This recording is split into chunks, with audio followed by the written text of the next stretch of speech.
Pues buenos días, buenas tardes, buenas noches.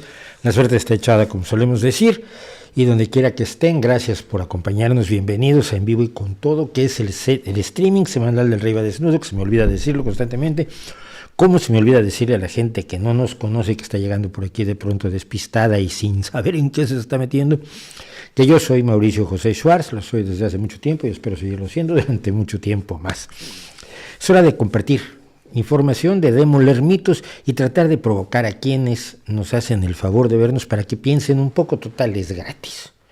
Es gratis pensar, que es de las pocas cosas que son gratis, y es gratis este streaming, por supuesto, porque usted lo puede ver absolutamente sin costo alguno, a cargo de las personas que nos hacen el favor de echarnos una mano en Patreon o por PayPal para permitir que sigamos haciendo cosas. Ahora voy a comprar nuestra próxima adquisición, es un croma, porque el croma que tengo actual es absolutamente inmanejable. Para lo que queremos hacer no nos sirve, y ahora les voy a contar qué es, porque es una cosa extraordinaria, novedosísima y irrelevante. Rayito apagado, me dicen, tienen razón.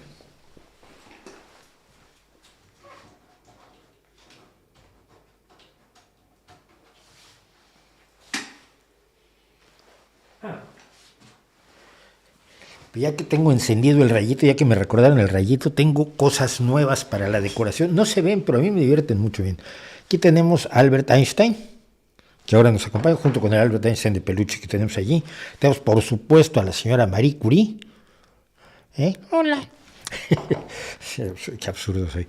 Por supuesto está el señor Isaac Newton, que efectivamente tuvo que ver con una manzana, pero no como lo cuentan. Lo que se preguntó Newton, y es la pregunta mucho más interesante que las que luego dicen, se preguntó por qué caía perpendicular la manzana, por qué las cosas caían perpendiculares y no en un ángulo, por qué caía exactamente hacia el centro de la Tierra, y a partir de ahí sus reflexiones. Y luego está Tesla, que a mí, yo no es culpa de Tesla, pero me cae gordo por la gente que ha hecho un mito exagerado sobre Tesla. Entonces ahora pues tenemos aquí de compañía a estos tres grandes científicos y a este gran ingeniero e inventor que no era científico. Y tenemos otras cosas, esperen.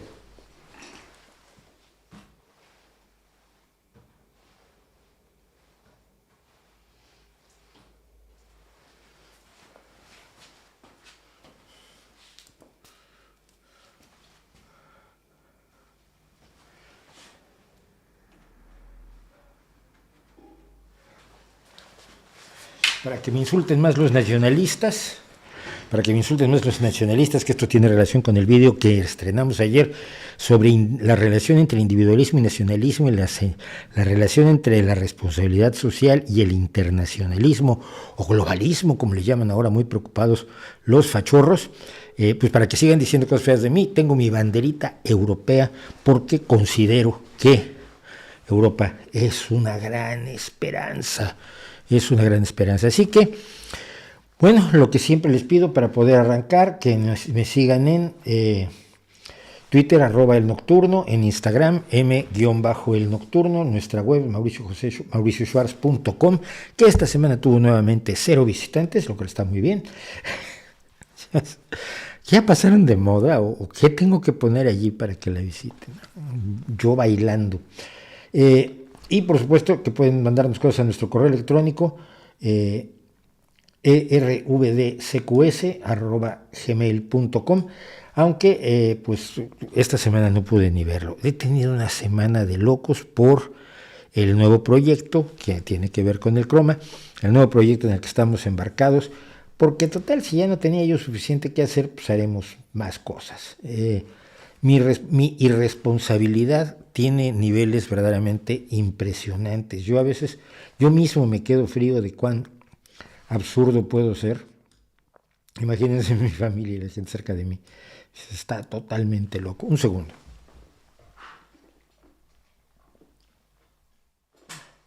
Por las pruebas que estuve haciendo, tenía los niveles del micro un poco demasiado altos. Bueno, y finalmente les pido, como siempre, su apoyo en Patreon, en PayPal, que los enlaces están en la descripción del video. Necesitamos dinero, necesitamos recursos, porque por mucho que esto sea gratuito para la mayoría de la gente, no es gratuito para mí, ¿no? Y y no es posible obtener suficientes recursos además de YouTube si no, por lo menos si no nos apoyan con recursos, dándole me gusta a los videos, suscribiéndose, dándole a la campanita para que les avise cuando subimos cosas nuevas, porque ahora vamos a empezar a subir cosas aleatoriamente. Hay cosas que no van a estar tan programadas como ahora, que más o menos la gente sabe que a las 6 de la tarde estrenamos o el video habitual o los segmentos del streaming, y el streaming es de 7 a 9 todos los jueves, eso sí, va a seguir. Bueno, estoy perdiendo mucho tiempo, ¿verdad? David Triviño, un favor, 700 preguntas no puedo responder, entonces haz un esfuerzo y vamos a hacer lo siguiente, como amigos, elige una. A partir de ahora, eliges una pregunta y esa te respondo, porque si haces 32 al final decido que no te respondo ninguna porque yo no puedo elegir, no sé cuál te resulte más importante, porque hay gente, no solo David, sino algunas personas sí se van, de pronto me hacen 75 preguntas, no hago caso a ninguna y luego se sienten mal, y tampoco quiero que se sientan mal. Entonces, bueno, así las cosas. Vamos a arrancar con nuestro día de hoy. Voy a hacer dos cositas rápidas del chat porque las vi ya que estaba yo aquí. Dice: su opinión acerca de los ataques de AMLO, o sea, Andrés Manuel López Obrador, presidente constitucional de los Estados Unidos mexicanos, ¿qué sería su título completo? A Carlos Loret y Carlos Alarraqui. ¿Por qué no publica los ingresos de otro Carlos Slim? Mira, me van a volver a decir, y después en este streaming uno de los temas que vamos a tocar es por qué soy crítico de la izquierda. Si soy de izquierda, ¿por qué pateo el pesebre o por qué me meto con los míos? Estoy cada vez más alarmado con la deriva delirante, insana de López Obrador. López Obrador está empeñado en un viaje narcisista en el cual lo único importante en el país es él. Si se siente atacado, debe responder a los ataques personalmente. Ni Donald Trump, y mira que Donald Trump para esto era de locos, porque él, la lealtad que pidió siempre no fue a las instituciones, sino a él mismo. Él siempre atacó a los periodistas que se atrevían a criticarlo y fue de lo más amable con los periodistas que lo apoyaban, pero no al grado de darles dinero. López Obrador está repartiendo mucho dinero, tienen puestos y prebendas y contratos los que desde la prensa están siendo sus aplaudidores. Están los contratos que ha tenido, por ejemplo, con los moneros de la jornada, con Monero Hernández y con el Fisgón. Está el trabajo, los sueldazos que recibe Ackerman en Canal 11 y otros que tienen sus programas en Canal 22. En fin, se han repartido los recursos que lo hacía el PRI, pues el problema es que es lo mismo, pero lo está haciendo López Obrador de una manera en que lo único importante es él, su imagen, su prestigio, que tiene cada vez menos. Está totalmente disociado de las realidades de un país que se supone que está gobernando y que está dirigiendo, ¿no? En el caso particular de la prensa, les voy a contar una cosa. El día que mataron a Manuel Buendía no era santo de mi devoción, era santo de la devoción de muchos de nosotros, era un hombre muy cercano al poder, sabíamos que estaba en Los Pinos, que en la residencia oficial de Los Pinos, muchas veces departiendo con los presidentes, pero era un periodista que ofrecía información importante y era un periodista. Cuando mataron a Manuel Buendía, en un momento dado su cuerpo fue llevado a la estatua de Francisco Zarco, que está en la Avenida Reforma en México, en el centro, junto a Avenida Juárez, y estábamos allí todos. Claro, esa zona es, o era, por lo menos ahora supongo que ya esto ya no lo es, era el barrio periodístico de México. Ahí estaba el Universal, ahí estaba el Excelsior, ahí estaba el 1+1, ahí estaba el Sol, estaba la prensa.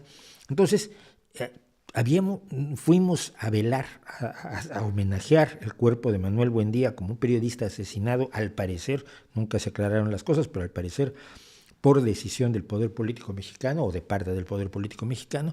Estábamos un montón de periodistas de todo, deportivos, yo era periodista cultural, no político. De hecho, en aquel entonces todavía no me dedicaba yo de lleno al comentario político como lo hice años después. Había de todos, estábamos todos. Y yo estaba con el secretario del sindicato de redactores, me acuerdo, y me giré y le dije: Jorge, si ponen una bomba aquí acaban con el periodismo en México.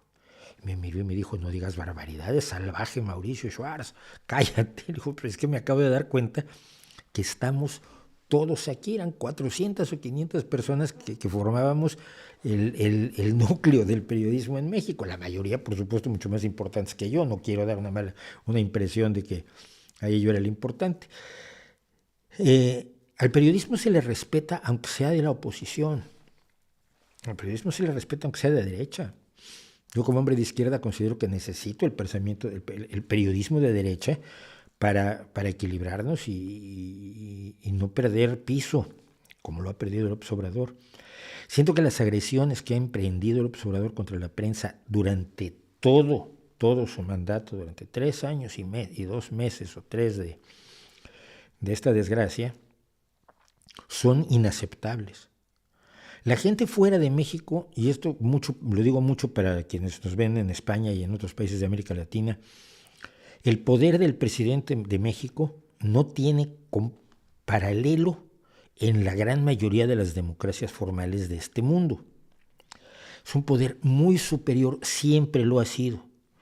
Y siempre ha tenido este nivel de endiosamiento donde se identifica al presidente con la nación, con el pueblo y con los máximos ideales de todos nosotros. El presidente habla por todos, porque aunque solo hayan votado por el 45% de las personas, o aunque hayan votado el 75%, hay un 25% que para el que también habría que gobernar. Bueno, el caso es que yo recuerdo, por ejemplo, a los fotógrafos no los dejaban filmar al presidente, tomarle fotografías al presidente ni comiendo, ni bebiendo, ni fumando. Los presidentes fumaban antes, no sé si ahora fumen. Porque había que mantener la imagen. Las entrevistas las daba el presidente a quien quería, le avisaban. Yo tuve un jefe que fue Enrique Lubet Jr., que un día, era como sacarse la lotería, un día le avisaron que iba a entrevistar a De la Madrid. Pues yo estaba feliz, nos pagó copas a todo el mundo, preparó una entrevista de lo más obsequiosa, lógicamente, fue a que le tomaran la foto con De la Madrid, porque él había mandado las respuestas previamente y la Secretaría de Comunicación de la Presidencia había, por la Dirección de Comunicación, los responsables de comunicación de la Presidencia, habían respondido a las preguntas que se iban a publicar en Excelsior. Entonces Enrique fue a tomar su café con De la Madrid, a sonreírse y a fingir que lo entrevistaba en ese momento. Y luego, bueno, las prebendas y los apoyos y los aplausos y la publicidad y todo lo que daba el que el presidente te hubiera elegido a ti para entrevistarlo. Es como ahora cuando el presidente elige con quién comer y son los moneros de la jornada y el impresentable de Pedro Miguel, ¿no? Toda gente que recibe las prebendas de la jornada. Creo que es indispensable el respeto irrestricto a la prensa. Creo que no se puede usar ese poder enorme, brutal que tiene el presidente, que tiene a su disposición a todo el ejército, que tiene a su disposición a todas las fuerzas policíacas, que tiene a su disposición a toda la gente obsequiosa y arrastrada que siempre ha rodeado a los presidentes de la República. Aquellos, yo me acuerdo de la anécdota cuando Ruiz Cortines venía llegando tarde a una actividad, venían caminando por la Ciudad de México y de pronto dice Ruiz Cortines que no traía reloj, dice, ¿qué hora es? Y se acercó y dijo, las que usted ordene, señor presidente. Usted dice que son las 12 de la noche, son las 12 de la noche, y todos lo creeremos. Siempre ha sido la gente arrastrada así con los presidentes de México y eso los hace enormemente peligrosos. Y precisamente por eso, que señale a un enemigo, el presidente de la República, ya no es solo el peligro de que el presidente de la República actúe contra esa persona como lo está haciendo, exigiendo conocer los ingresos de los periodistas. Si lo importante no es la cantidad de ingresos, esa es la simulación de López Obrador. Los que tienen mucho dinero son despreciables y los que tienen poco son apreciables. Pero el que tiene mucho, si lo gana honradamente, es mucho más apreciable que aquel que tiene poco, pero lo está obteniendo arrastrándose ante el presidente. Por ejemplo, ¿no? A través de tu empresita a la que te dan contratitos. Entonces no se trata de jugar a cuánto gana cada quien, sino de dónde salen los ingresos de cada quien. Y esto ha sido un problema recientemente para López Obrador por el descubrimiento de las relaciones de su hijo con una empresa que tiene contratos con Pemex y con otra empresa que tiene jugosos contratos por otra parte con el gobierno mexicano. Es muy alarmante porque el Senado del partido, eso que llaman un partido que es Morena en México, ha hablado en contra de los periodistas y en contra de todos los críticos y en contra de todos los opositores, llamándolos traidores a la patria. Esto es peligrosísimo. peligrosísimo porque implica cerrarle las puertas a la posibilidad de criticar, de hacer oposición legítima, de hacer oposición de buena fe, no por maldad y por negocio, que mucha gente hace o hacemos oposición simple y sencillamente porque consideramos que México puede tener algo mejor y se le prometió lo que no se le ha cumplido. Entonces me alarma muchísimo lo que está pasando en México con la prensa. No soy gran aplaudidor de Loret de Mola, siempre me ha parecido un periodista pues más bien de derecha, pero tiene derecho a hacer lo que hace, y el presidente en cambio no tiene derecho a hacer lo que está haciendo con él, con Broso, con Carmen Aristegui, con Denise Dresser, con gente que en el periodismo de izquierda y de oposición ayudó a lograr la presidencia de López Obrador denunciando las atrocidades del PRI y el PAN. Bueno, pues también hay que denunciar las atrocidades de López Obrador, creo yo.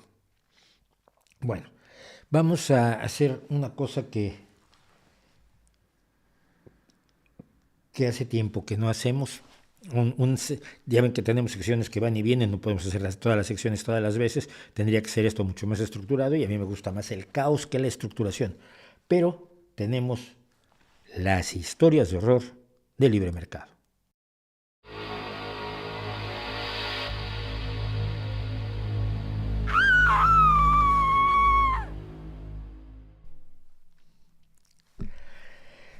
Estamos en las historias de horror del libre mercado. Yo no soy enemigo del libre mercado, yo soy enemigo del libre mercado que absoluto y total, del libre mercado sin límites. Y el libre mercado sin límites es el que permite, por ejemplo, que aquel sujeto que ahora está en la cárcel, afortunadamente, Shirkeli, aumentara los precios de un medicamento, compró los derechos de un medicamento y multiplicó por 5,000 el costo del medicamento y convirtió en inaccesible para las pocas personas a las que lo utilizaban. Afortunadamente hubo controles incluso en Estados Unidos para eso.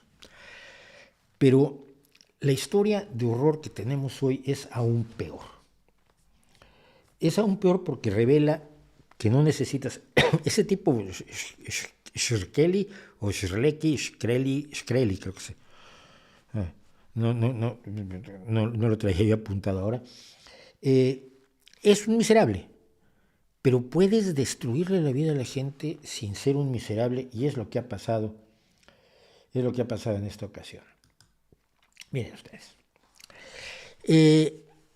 Uno sabe que la empresa que te vende o te alquila una app o un programa de software tiene la libertad de dejar de darle apoyo a ese programa de software o de dejarle dar soporte al aparato que compraste. Oye, mi teléfono tiene 15 años y quiero que le tengan refacciones. No, pues mira, ya no hay refacciones, ya no hay recambios, no hay repuestos para tu teléfono porque se descontinuó.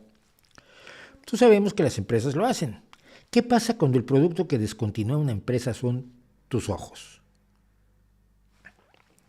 Second Sight es una empresa que desarrolló una tecnología para restaurar parcialmente la vista en algunos pacientes mediante implantes biónicos en los ojos. Son implantes que fueron el Argus 1 y el Argus 2. Argus por Argos, el ser de los muchos ojos. No restauran la vista, no permiten ver como ve la gente que no tiene problemas de vista, sino que permite ver cosas en tonos de gris, en tonalidades de gris que desaparecen al mover la cabeza. Los resultados son distintos de persona a persona, no es una tecnología todavía perfeccionada. Algunos usuarios apenas consiguen ver formas básicas, otros usuarios han logrado incluso esquiar porque tienen una muy buena vista.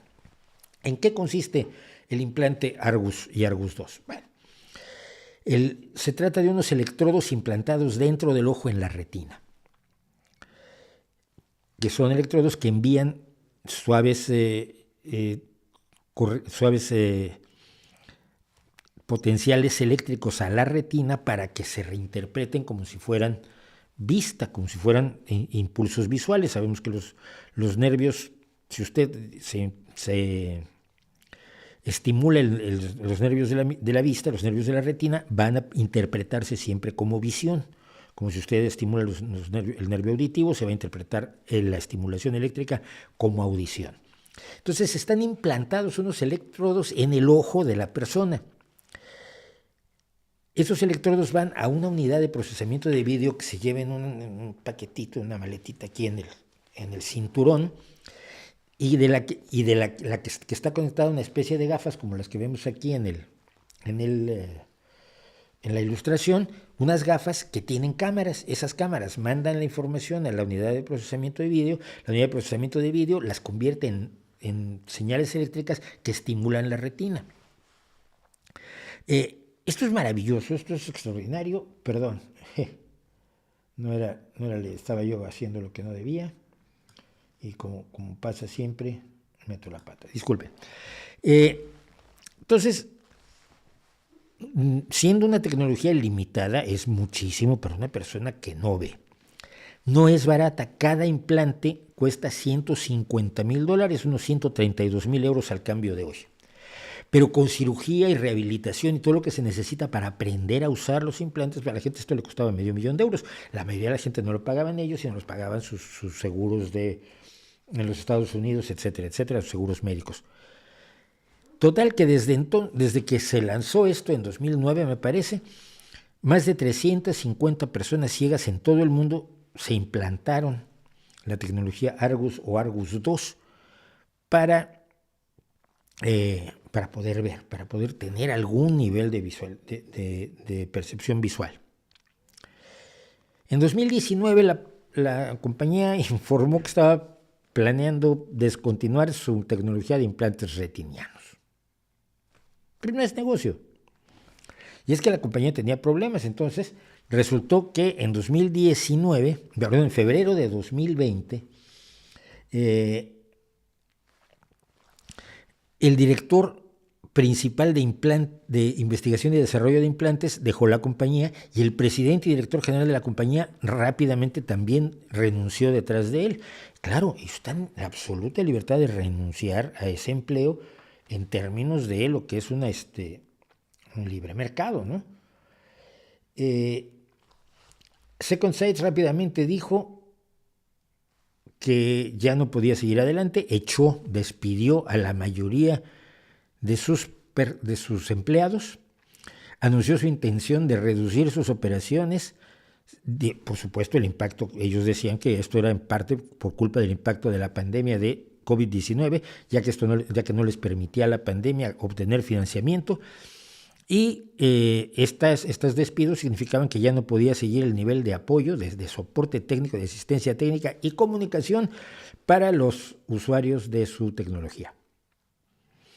En unas pocas semanas después de eso, estamos hablando de principios de 2020, la mayoría de sus activos físicos, incluido el equipo de fabricación, los instrumentos científicos, los ordenadores y la estantería, se vendieron en una subasta. Y nadie le avisó a los pacientes. Tú traes tu aparato, estás viendo, ves algo.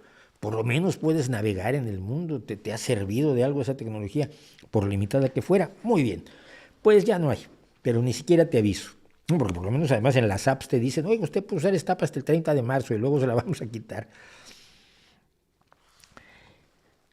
Hay un solo caso. En noviembre de 2020 a un paciente se le cayó su unidad de procesamiento que traía en el cinturón y se averió, se rompió. No hubo ningún apoyo tecnológico de la empresa ni posibilidad de que lo reparara. Él tuvo que buscar por el mundo hasta que consiguió, un usuario en Estados Unidos consiguió que en el Reino Unido había una persona que tenía uno que ya no estaba usando y entonces que se lo vendiera para que se mandara a Estados Unidos para que otro técnico, porque era amigote y que más o menos conocía el sistema, se lo reparara y tuviera un sistema de segunda mano que le permitiera seguir viendo. Problema adicional, un sistema Argus en el ojo que no funciona puede causar complicaciones, interferir con distintos procedimientos como los escaneos por resonancia magnética, interferir además de ser doloroso y quitarlo, también vuelve a costar dinero. ¿Es legítimo que una empresa que ya no gana dinero cierre? Pues sí, así funciona el mercado, ¿no? Así nos dicen los avatares del liberalismo que debe funcionar el mercado. Tú compites y si pierdes en la competencia y estás fallando y no tienes financiamiento pues cierras la empresa y eso es la libre competencia, se cobra una víctima más. Lo que pasa con las personas que tenían $500,000 puestos allí para medio recuperar un poco de una visión borrosa y nebulosa que al menos les permitiera relacionarse con el mundo a su alrededor. Las personas quedan absolutamente desprotegidas. Hay ciertas cosas que no deben dejarse a manos del libre mercado, y yo creo que esta es clarísimamente una de ellas. La atención médica debe tener una firme regulación estatal, social, de todos nosotros, y proteger a las personas que no sean víctimas de ese tipo de prácticas. Porque es muy curioso, los que se inventan conspiranoias quieren que las compañías farmacéuticas sean todas de una malevolencia casi satánica, que no lo son, como tampoco son hermanitas de la caridad, pero hombre, esta idea paranoica, y la semana que entra vamos a hablar de paranoia en el video temático, esta idea de que todos te están tratando de hacer daño y todas las empresas son depredadores y les da igual la vida y te quieren matar. Tú conoces gente a tu alrededor y ninguno quiere matar a sus clientes, hay gente irresponsable, pero no es precisamente estos malos de película de Marvel o de cómics de Marvel, que son mejores los cómics que las películas. Pero los problemas que tiene el diseño mismo del libre mercado, ya quitándonos de paranoias y de miedos y de que las farmacéuticas son todos unos sociópatas que les gusta el dolor, quitándonos eso, los mecanismos propios del libre mercado pueden hacer este tipo de cosas, y es por eso que es necesario tener regulaciones y tener una forma de que el Estado pueda decir, oye, no, tú no puedes dejar a 350 personas ciegas cuando ya te compraron la tecnología necesaria para dejar de estar ciegas. Creo que esto justifica de una manera clarísima la intervención del Estado en ciertas áreas que son demasiado delicadas como para estar en el juego este que parece tan inocente a ojos de los ultraliberales de la competencia o la no competencia. Por lo pronto, ahí tenemos a 350 personas que no saben, no tienen idea, lo ignoran del todo qué va a ser de ellos el día de mañana, cuando fallen sus aparatos y no tengan refacciones, cuando necesiten el apoyo de la empresa que diseñó, desarrolló y maravilloso desarrollo científico que desarrolló sus ojos biónicos y que ahora los deja en la oscuridad. ¿Qué les parece esa bonita historia del libre mercado? A mí me parece aterradora, ¿no? Pero son las cosas que luego se tienen la gente tiene ahí. Y luego me dicen que no critico a la derecha liberal. Por supuesto, sí, yo soy de los que más han criticado esta idea del libre mercado, como si el mercado fuera la única institución humana que debe ser 100% libre y no tener ninguna regulación de la sociedad en la que se desarrolla. Como todo lo demás, todas las demás instituciones están reguladas. Todas las demás acciones humanas están reguladas, empezando por el deporte. A los liberales no les gustaría un fútbol sin reglas, ¿no? Yo creo. Baloncesto sin reglas. No le puedes marcar pasos porque es libre de dar todos los pasos que quiere. No. Tenemos reglas que nos hacen vivir en sociedad. Pero bueno, en fin. ¿Qué más tenemos? Bueno, tenemos cositas...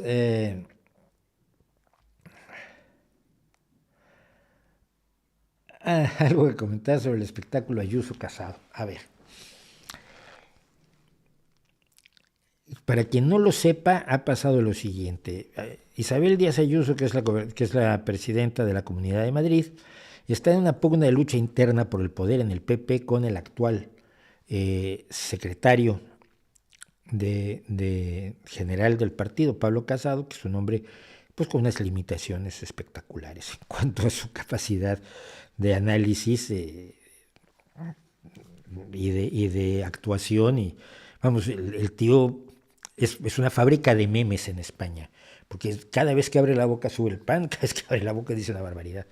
Pero, Isabel Díaz Ayuso es una mujer enormemente astuta, es una populista delirante de los niveles más preocupantes, y es una mujer que le está disputando el poder a Casado. ¿Qué significa el poder? Significa ser secretaria general del Partido Popular y por lo tanto participar como candidata a la presidencia en las elecciones que se deberán llevar a cabo en 2024, salvo que el presidente de gobierno, Pedro Sánchez, decida adelantar las elecciones, que es como funciona en los países de régimen parlamentario.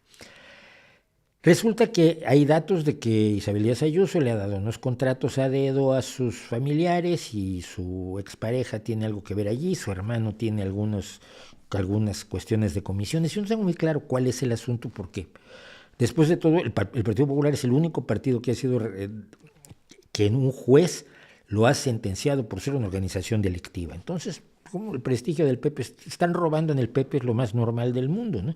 Todos los partidos tienen corrupción, todos los partidos tienen corruptos, no hay limpieza absoluta, no hay pureza absoluta en ningún lado, pero ningún otro partido ha sido condenado como partido, como una organización criminal.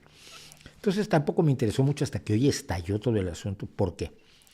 Porque al parecer la cúpula del PP, es decir, Pablo Casado fundamentalmente,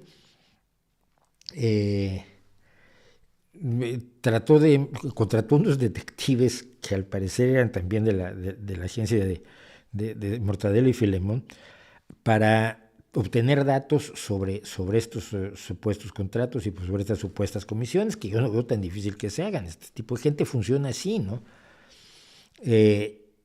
Pero los propios detectives le avisaron a Ayuso que le estaban investigando, y entonces luego al parecer alguien pidió que se metieran a las oficinas del hermano de Isabel Díaz Ayuso a sacar los datos de las comisiones. Y bueno, un detective privado puede hacer cosas, pero ese es el tipo de cosas que no puede hacer.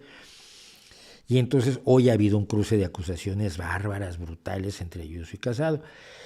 A mí, ver que el Partido Popular se está demoliendo por dentro y tiene esa escabechina, me parece muy divertido. Evidentemente, como opositor a la derecha, cada vez más a la derecha en que está el Partido Popular.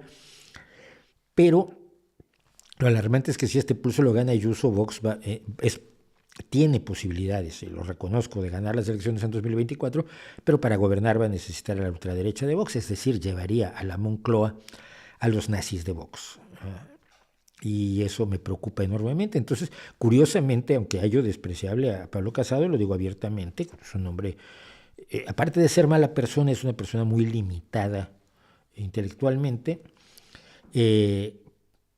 Lo prefiero a él como candidato ante el PSOE que a Isabel Díaz Ayuso. Me parece que ella puede hacer mucho más daño porque es mucho más astuta y porque maneja el populismo con una soltura extraordinaria, con un desprecio a la vida de otros que se vio mucho en el caso de las residencias de ancianos, donde se dejó morir a muchísima gente en los momentos álgidos de la pandemia, en los primeros meses, cuando hubo confinamiento y cuando no teníamos una herramienta, un arma contra la pandemia.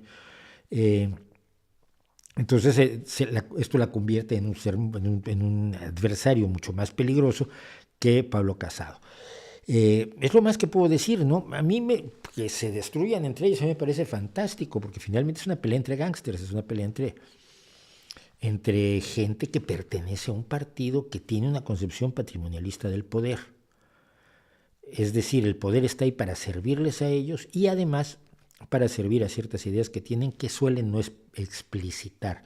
Es decir, para servir a las grandes fortunas, para servir a la iglesia, para servir a ideologías retrógradas que van en contra de los progresos sociales que se han logrado en España en los últimos 40 años. Entonces me parece que es un partido que si se destruye entre ellos me va a dar muchísimo gusto. Pero el problema es que tenemos detrás a Vox y tenemos el problema grave de que las mayorías están, y esto lo mencionó Nassim Taleb, que a mí no es un sujeto que me caiga especialmente bien, pero que es una observación muy relevante. Las mayorías se están importando cada vez menos.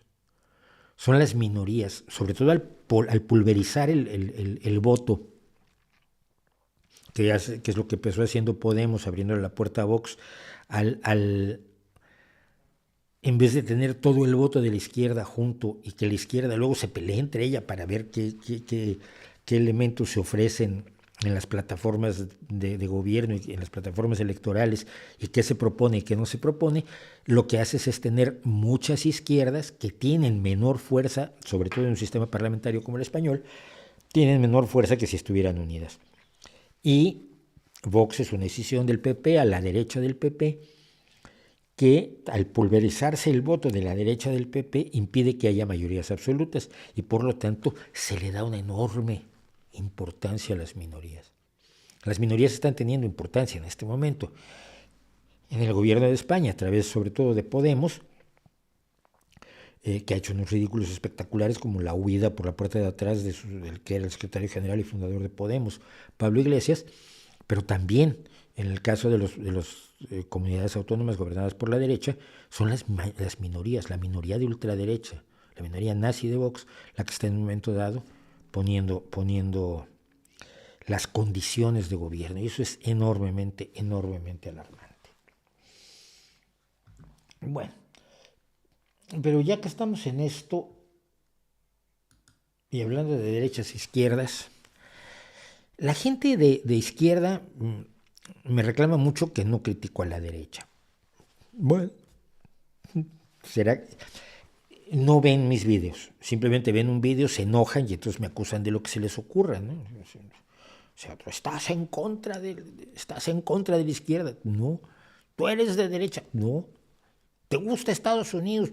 Me gusta el rock, me gustan algunas cosas. Creo que es un país que tiene sus ventajas y tiene sus desventajas. Como le decía Leonard Cohen, que era canadiense, la cuna de lo mejor y lo peor. Pero yo no soy un defensor del imperialismo, ni de las invasiones, ni de las guerras de nadie. Pero bueno, me acusan de todo. Pero mucha gente encuentra especialmente molesto que yo sea un crítico de la izquierda. Y creo que esto hay que abordarlo. Miren, yo he denunciado las atrocidades cometidas por la Unión Soviética cuando existía la Unión Soviética, por China. He criticado al gobierno cubano y al venezolano y he atacado a diversas dictaduras que algunos consideran de izquierda, aunque yo a veces no lo veo con tanta claridad, como es el caso de la cada vez más criminal organización de Daniel Ortega en Nicaragua. Desde que publiqué mi libro La izquierda Feng Shui, que lo tienen aquí,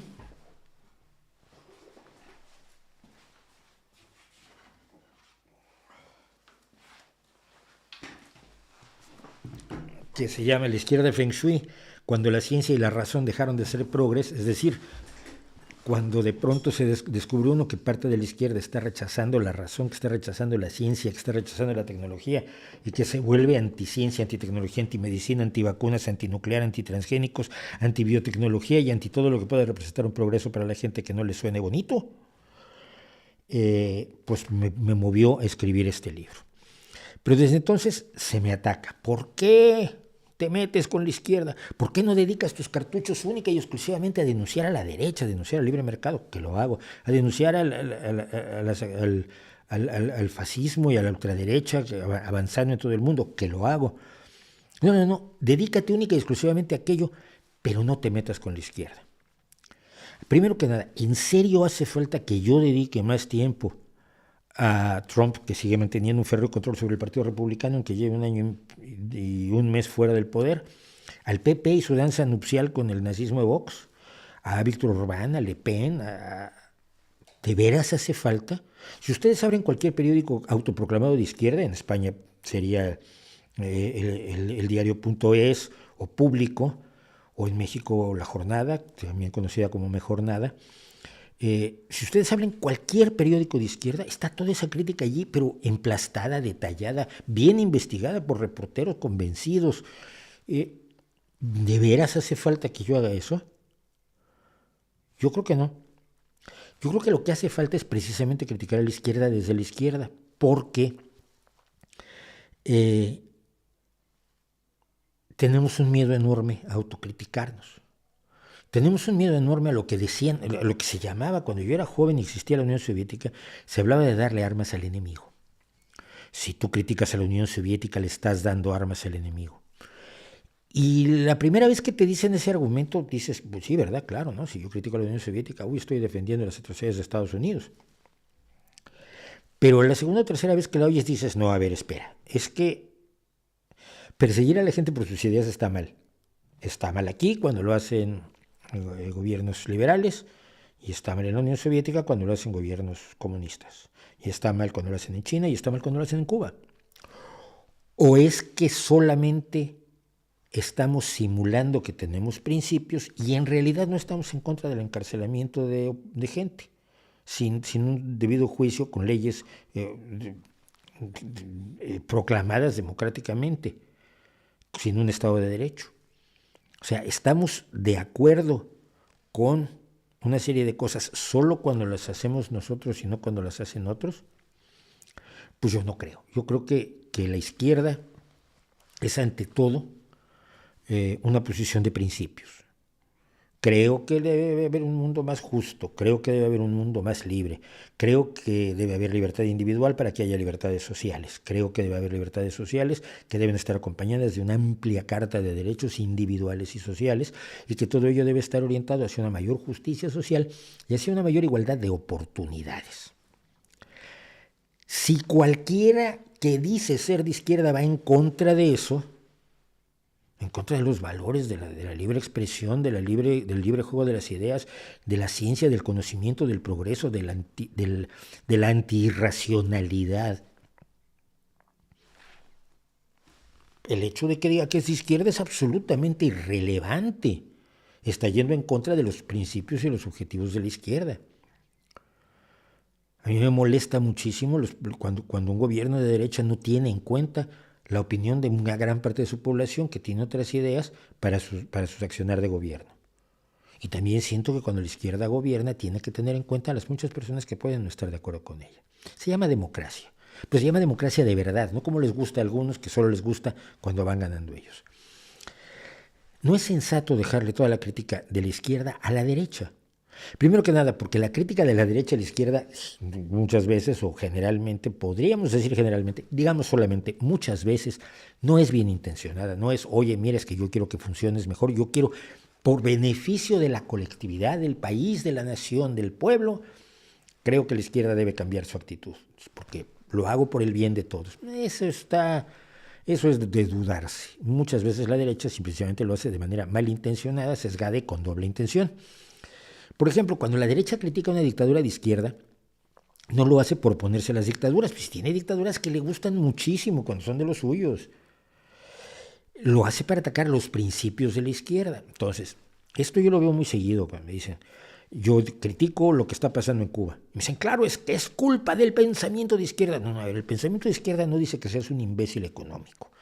El pensamiento de izquierda no dice que tengas que apalear a la gente en la calle cuando son disidentes, como lo hacen las brigadas de respuesta rápida en Cuba. El pensamiento de izquierda no dice nada de eso. Esto es una consecuencia del autoritarismo y de la dictadura. Y tratar de atacar al pensamiento de izquierda por atacar a esa dictadura implica atacar a la posibilidad de incrementar los elementos de justicia, de redistribución de la riqueza, de igualdad de oportunidades, de solidaridad, de justicia social en otros países. Es decir, la crítica no es bien intencionada. Entonces siempre, cuando un izquierdista atropella a un niño, te dicen que es culpa de la izquierda. Es el pensamiento sucio de los globalistas rojos. No, hombre, a ver, a veces sí, porque la izquierda mete la pata, pero a veces no. No es razonable esperar que si uno tiene principios de verdad, se vuelva cómplice de cualquier tirano que diga que es de izquierda, que aparente ser de izquierda o que asegure que está defendiendo algunos de los principios de la izquierda, pero no todos. Esas complicidades nunca funcionan. Ya las vivió la izquierda. Yo conozco gente que todavía tiene que avergonzarse de haber apoyado a Stalin, de haber callado ante los gulags, de haber callado ante la persecución de gente maravillosa en la Unión Soviética. Yo recuerdo, ahora se me olvida el apellido porque soy malísimo con los nombres, pero el jefe del programa espacial soviético, en un momento dado estuvo en un gulag acusado de una serie de crímenes absolutamente imaginarios, como Daniel Ortega está ahora metiendo a la gente por delitos absolutamente imaginarios en las cárceles de Nicaragua. Yo no estoy de acuerdo en que metan a la gente en la cárcel por delitos imaginarios, ni los que se dicen de izquierda ni los que se dicen de derecha. Yo lo que defiendo es una izquierda humanista, una izquierda libertaria, defensora de la libertad, de los derechos y los principios más nobles. Si hay una izquierda que va contra eso, pues a mí me parece indispensable combatirla. Porque además al combatirla estoy poniendo en alto los principios que son lo esencial. No porque alguien diga que es de izquierda merece mi apoyo.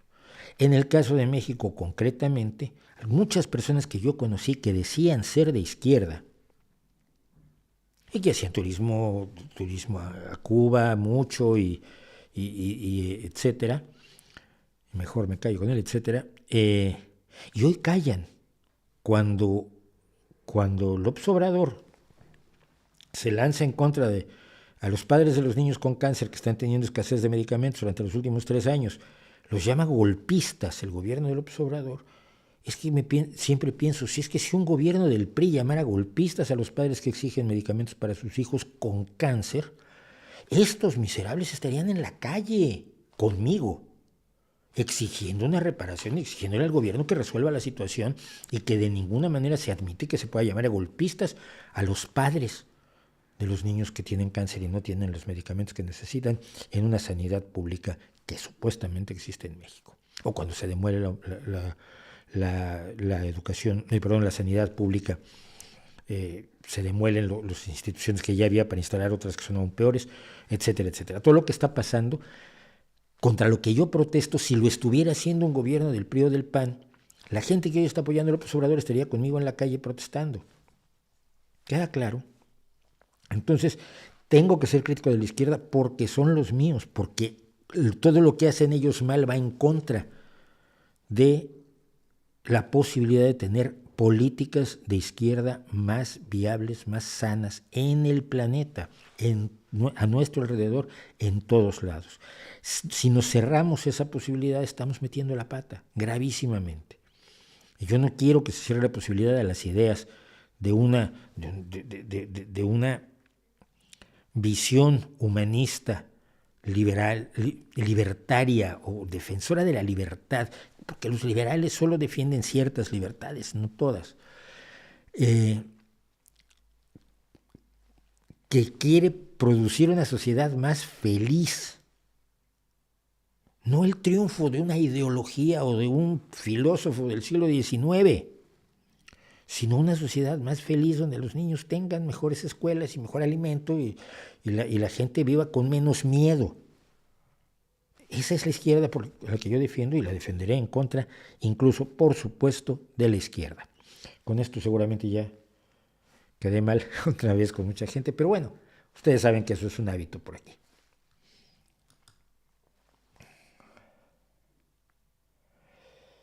Vamos a ver un poco de chat.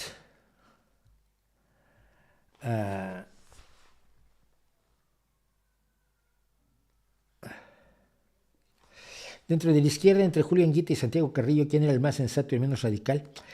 Es que curiosamente Santiago Carrillo fue muy radical y muy insensato en los años 30. Y en 1978 pues, fue el más sensato y el menos radical. Anguita tenía un problema. Anguita tenía un problema muy grave, muy sencillo, y es el mismo del que adolece Pablo Iglesias, tanto que Anguita decía que Pablo Iglesias estaba haciendo realidad el sueño de Anguita, que era derrotar al Partido Socialista Obrero Español. Si a Anguita le parecía, y a muchos comunistas, por desgracia, pero muchos comunistas consideran que su enemigo fundamental es el socialismo democrático, no la derecha, no los nazis, no los fascistas, no los franquistas, no los liberales, no la gente de Ayn Rand, no. A quien odian de verdad es a los socialistas. Entonces, todo el accionar político de Anguita, en términos electorales, se orientó a quitar de en medio al Partido Socialista Obrero Español, con el sueño de que si quitas un socialismo democrático y viable para gobernar, que es moderado en el sentido en que no es precisamente radical en la imposición de sus ideas, para permitir una evolución lenta de los hechos en la sociedad, para hacer que la gente se apropie de los cambios y no simplemente imponérselos. El sueño que han tenido tanto Pablo Iglesias como Anguita es que al desaparecer ese socialismo democrático y moderado, la gente va a votar en masa por los comunistas. Y no. Surgirán opciones más moderadas de un liberalismo más moderado que el PP, como intentó ser Ciudadanos, o la gente se volcará hacia los populistas, pero no van a votar masivamente a la ideología comunista. Los comunistas no ganan elecciones. En muy pocas ocasiones tenemos verdaderamente un triunfo del comunismo planteando ideas comunistas, no a través del engaño, sino planteando lo que vamos a hacer es nacionalizar todas las empresas y vamos a hacer a centralizarlo todo en el Estado y vamos a planificar la economía desde el Estado y vamos a impedir que haya otros partidos y se va a terminar la democracia. Voten por mí. Hombre, no tiene mucho recorrido eso. Entonces creo que ese fue el grave problema de Anguita. Tenía una obsesión demasiado grande con el Partido Socialista. Curiosamente eso era él. Cuando ibas a otros lugares, por ejemplo, aquí en Gijón fue transformado radicalmente por un alcalde del Partido Socialista que siempre gobernó, creo que solo una vez tuvo mayoría absoluta, pues siempre gobernó con Izquierda Unida, el Partido Comunista esencialmente. Yo me acuerdo de Jesús Iglesias como concejal de Cultura, que ayudaba en la Semana Negra y que se contaba muy y se funcionaba muy bien y se gobernaba muy bien en acuerdos entre el Partido Socialista e Izquierda Unida. Pero Anguita, mientras estaba con Aznar haciendo lo que se llamó la pinza, a ver si conseguían expulsar o reducir la fuerza del Partido Socialista Obrero Español.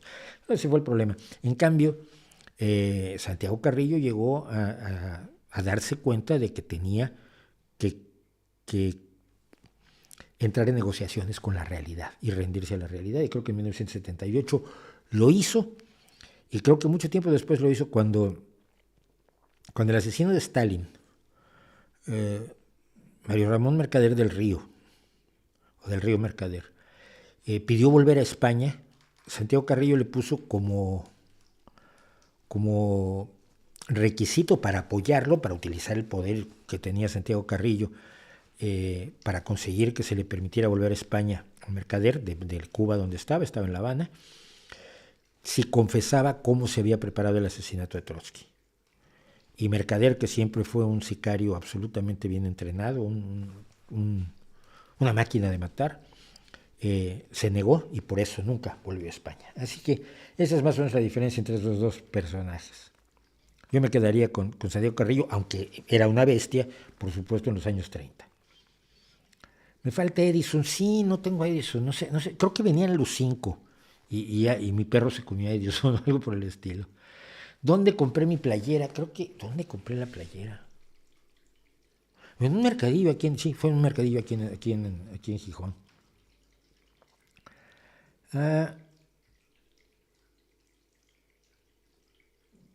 Edison fue un gran comprador de patentes e inventor, no fue científico, no, por supuesto, jamás se ha pretendido que Edison fuera científico.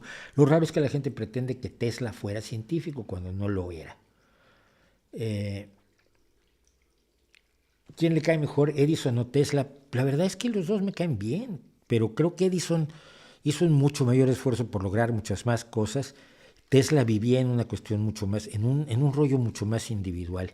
Y una de las ventajas de Edison es que lo que tenía era una fábrica de inventos, tenía muchísima gente trabajando. Claro, luego las patentes pues las ponía su nombre, pero tenía un montón de gente trabajando. Para la bombilla yo recuerdo anécdotas que se cuentan de cómo tenía a muchísimas personas preparando filamentos de todo tipo, de todos los materiales imaginables, que trabajaban día y noche creando estos filamentos y probándolos, a ver qué filamento iba a ser más duradero.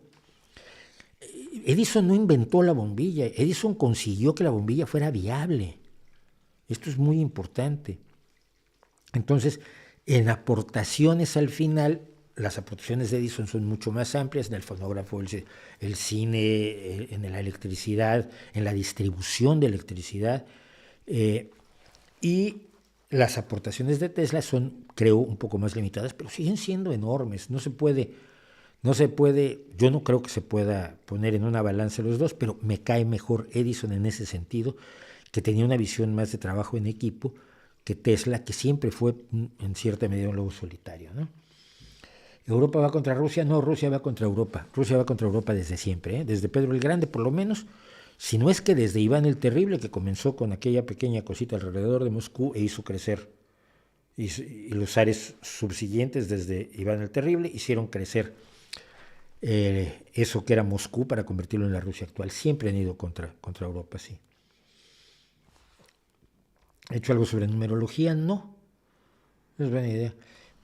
¿Qué piensa del trabajo y promoción cultural de Paco Taibo, así como su puesto en el Fondo de Cultura Económica?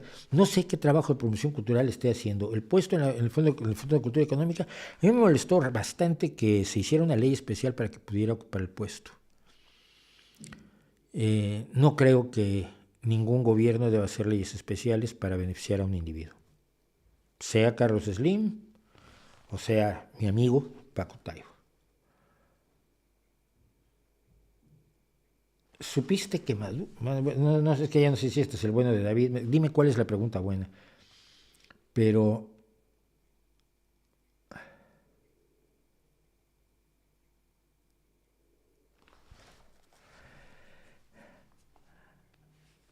no, a ver, algunos periodistas en México consideran que lo que hizo Latinus con lo del hijo del presidente no es periodismo, sino golpeteo político.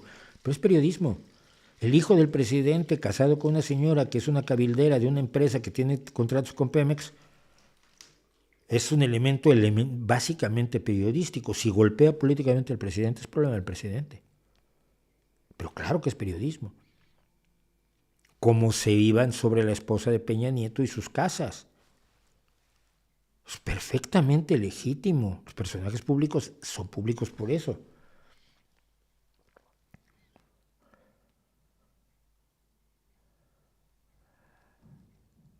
¿Qué me hizo del estoicismo? No sé qué es una corriente filosófica, hay muchas. A ver. No, fíjate, no estoy de acuerdo. Dice, yo he vivido padeciendo los gobiernos de Echeverría, López Portillo y Miguel de la Madrid, pero ninguno de ellos recibió un servilismo tan repugnante como el que tiene López Obrador.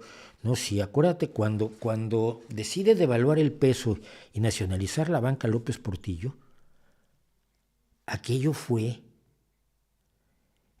vamos, la gente se dejó la lengua lamiéndole las suelas de los zapatos a López Portillo, pero por millones. Aquello era vergonzoso, absolutamente vergonzoso. Yo sí recuerdo casos así de lamentables.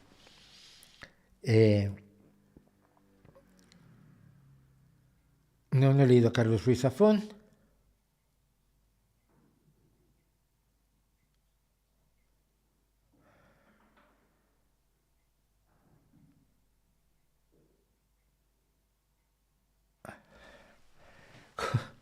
¿Consideras como socialdemócrata que los conceptos marxistas de plusvalía absoluta y relativa son pertinentes para analizar las relaciones capital-trabajo hoy día? No. Y no porque lo diga yo, que no sé nada de economía.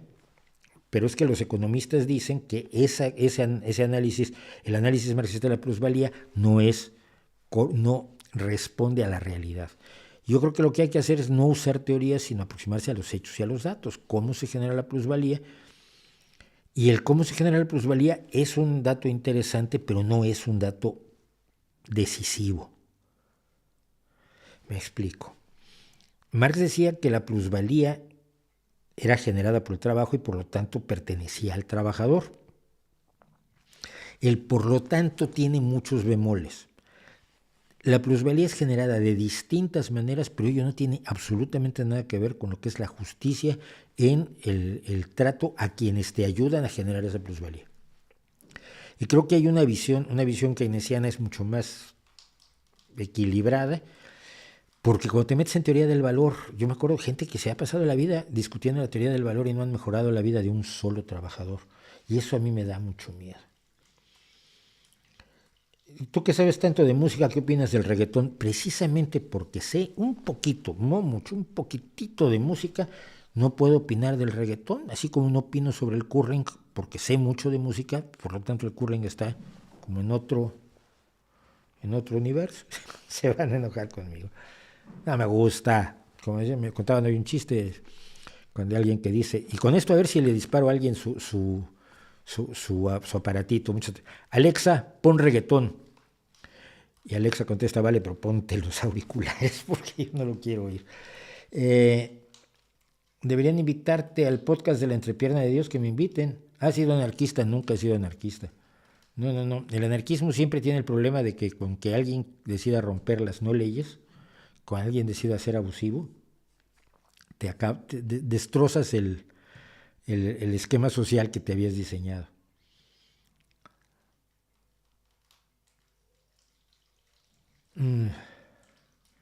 Bueno, vamos a hacer el corte que hacemos todos los días, más o menos a esta hora. Tenemos un montón de cosas más que hacer. Siempre se me va el tiempo, es que yo, de veras, ¿no quieren conseguirme patrocinadores si hacemos esto 2 veces a la semana? No, la verdad es esta, si hacemos esto 2 veces a la semana, tampoco me va a dar tiempo. Volvemos en unos minutos.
Bien, pues estamos de regreso. Espero que les haya dado tiempo de hacer todas sus cositas. Yo hice las mías. Y estuvo muy pesada de política la primera parte, ¿no creen ustedes? Yo estoy así como...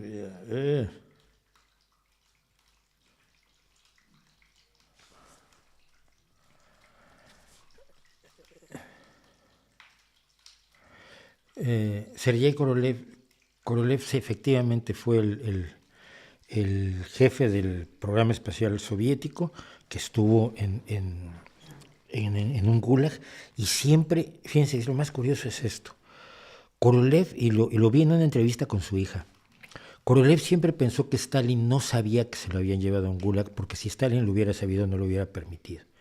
Y fue Stalin el que lo mandó. Es que la historia de cómo convirtió la Unión Soviética en un espacio de su propiedad personal, Stalin, Es impresionante. Y sin embargo hay gente que sigue queriendo Stalin. Yo comentaba alguna vez que hablé sobre Lysenko y sobre su víctima Vavilov, una de sus muchas víctimas, pero es el más trascendente de los agrónomos, de los científicos agronómicos rusos, soviéticos que cayeron bajo las garras de Lysenko y perdieron la vida, acabó pagando con su vida.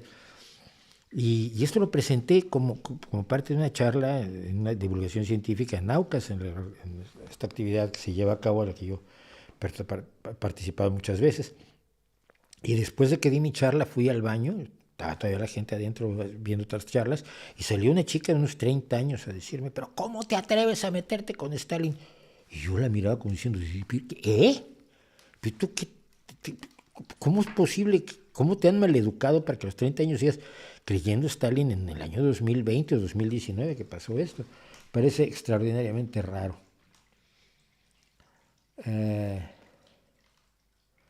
Saludo de Ho Chi Minh City, que siempre Carlos García nos saluda. Ella es nuestro mexicano en Vietnam. ¿Dónde puedo conseguir el libro No por Dios en México? A través de amazon.com.mx en versión electrónica, no lo vas a conseguir en papel. Y si pides que te lo manden en papel, te va a salir más caro el envío que el libro. Esto ya lo he explicado muchas veces, es una desgracia. Le mandé mi libro, el No por Dios, a un par de editoriales en México, a ver si estaban interesadas, y de esto hace 4 o 5 años, todavía no me contestan si están o no interesadas. Yo empiezo a sospechar que no están interesados. Gracias por lo que me dicen de la chupa, de la chamarra, de la cazadora de cuero, que no es cuero, por supuesto que no es cuero, es plástico. Pero es que hace mucho frío y todavía no se calienta. Ya está haciendo calor en la calle. Ya hoy hacía 18 grados, ya iba, no así, yo fui así por mi hijo a la escuela. Pero los edificios siguen estando fríos. Es decir, hay que esperar a que los edificios se calienten y entonces empiezan a sentir el calor de fuera adentro. Pero en este momento todavía aquí hace un frío que pela. Bueno, no les dijo golpistas a los papás. Sí, se los dijo. Se los dijo concretamente Hugo López-Gatell en el inmundo programa de los precisamente moneros de la jornada. Se los dijo directamente que estaban propiciando el golpe de Estado en México. Y el Fisgón Monero y el Monero Hernández hacían así. Sí. Es una desvergüenza, pero aterradora, de verdad.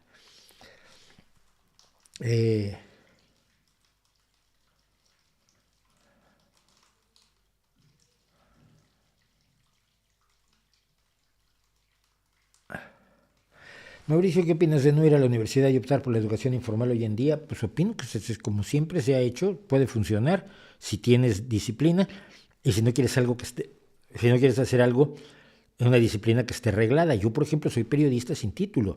Yo no soy licenciado en periodismo, pero soy periodista porque he ejercido el oficio desde los 21 años, o sea que hace ya un montón, 45 años. Pero si quieres ser médico, pues vas a tener que ir a la universidad. Entonces depende si se requiere la formación reglada, si se requiere el título, si está sobre todo reglamentada en los países donde quieres ejercer. Pero a lo mejor lo que quieres hacer no lo puedes hacer en otros países. Entonces eso se tiene que tener en cuenta.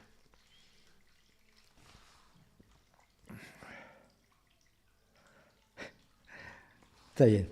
La pinza de PP e Izquierda Unida contra el PSOE nunca fue cierta. Claro que no. No, hombre, nunca fue cierta. Jamás. Uy, no, esto fue un invento. Es que hay gente muy mala.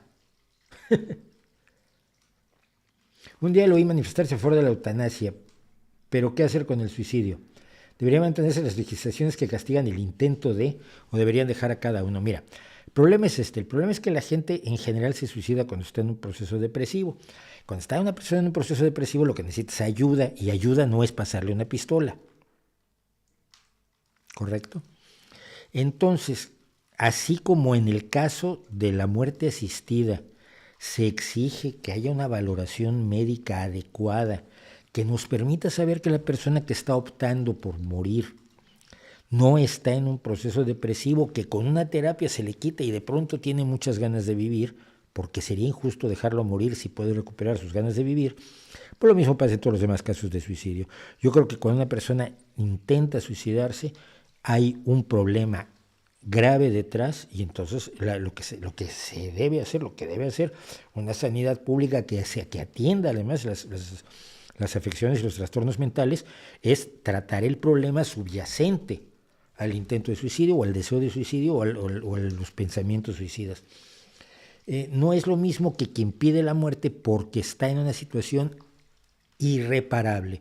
Los cuadriplégicos, los que están en un proceso de cáncer terminal o de otras enfermedades a nivel terminal, que no quieren seguir el proceso de dolor, desesperación e impotencia que hay en muchos procesos patológicos. Entonces, la muerte asistida es para esos procesos patológicos. Cuando alguien quiere suicidarse, hay otros procesos patológicos que esos sí pueden abordarse desde muchos puntos de vista, y cada vez sabemos mejor cómo abordarlos, tanto con fármacos como con terapias. Entonces, ahí yo sería muy cuidadoso, porque el suicidio tiene el defecto que es irreversible, es como la pena de muerte, ¿no? Una vez que lo hiciste, pues ya no puedes decir, ay, perdón, fue un error. Lo siento. No, y nadie se quiere suicidar nada más porque sí. O hay una patología real de bipolaridad, de distintos tipos de psicosis, o hay sobre todo depresión, desesperación. Desesperación en cuanto a situaciones económicas, familiares, personales, emocionales. Pero piensa tú que cuando un adolescente se suicida por cosas por las que no se suicida un adulto, y viceversa. Un adolescente no se va a suicidar porque Hacienda le cayó evadiendo impuestos. Y un adulto difícilmente se va a suicidar porque terminó una relación determinada. En general, no digo que no haya casos, pero en general se asume más que las relaciones humanas, pero a veces no se mantienen inamovibles en el tiempo, sino que las personas evolucionan, y a veces una pareja evoluciona en caminos distintos. Entonces, no creo que el suicidio se pueda tomar así. Ahora, penar el intento de suicidio siempre me pareció idiota. Es que no tiene lógica. Es la misma lógica de los papás que cuando llegabas tarde a casa y te pegaban porque no te había pasado nada, ya pensaban que estabas en el hospital y ¡paf! Le pegaban al hijo, ¿no? Pues si no querías que me pasara algo, porque me estás causando daño tú. Sé coherente.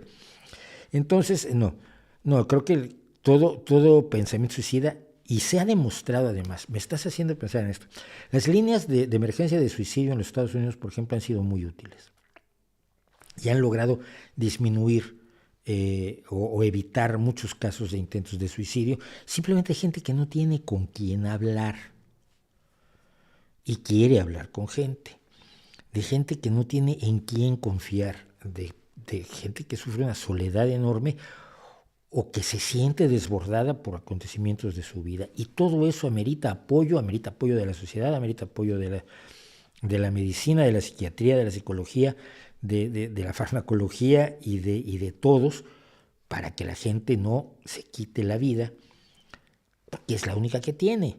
Y aunque crea en la reencarnación, hay que decirle, mira, no la pongas a prueba esta semana. Entonces, líneas de emergencia para suicidios, formas de que la gente se acerque a quien los pueda apoyar, eso creo que es lo que conduce, lo conducente, y lo que debe hacer un país, pero una nación, pero una sociedad, pero no forzosamente castigar a alguien por intentar suicidarse, que me sigue sonando absolutamente de locos.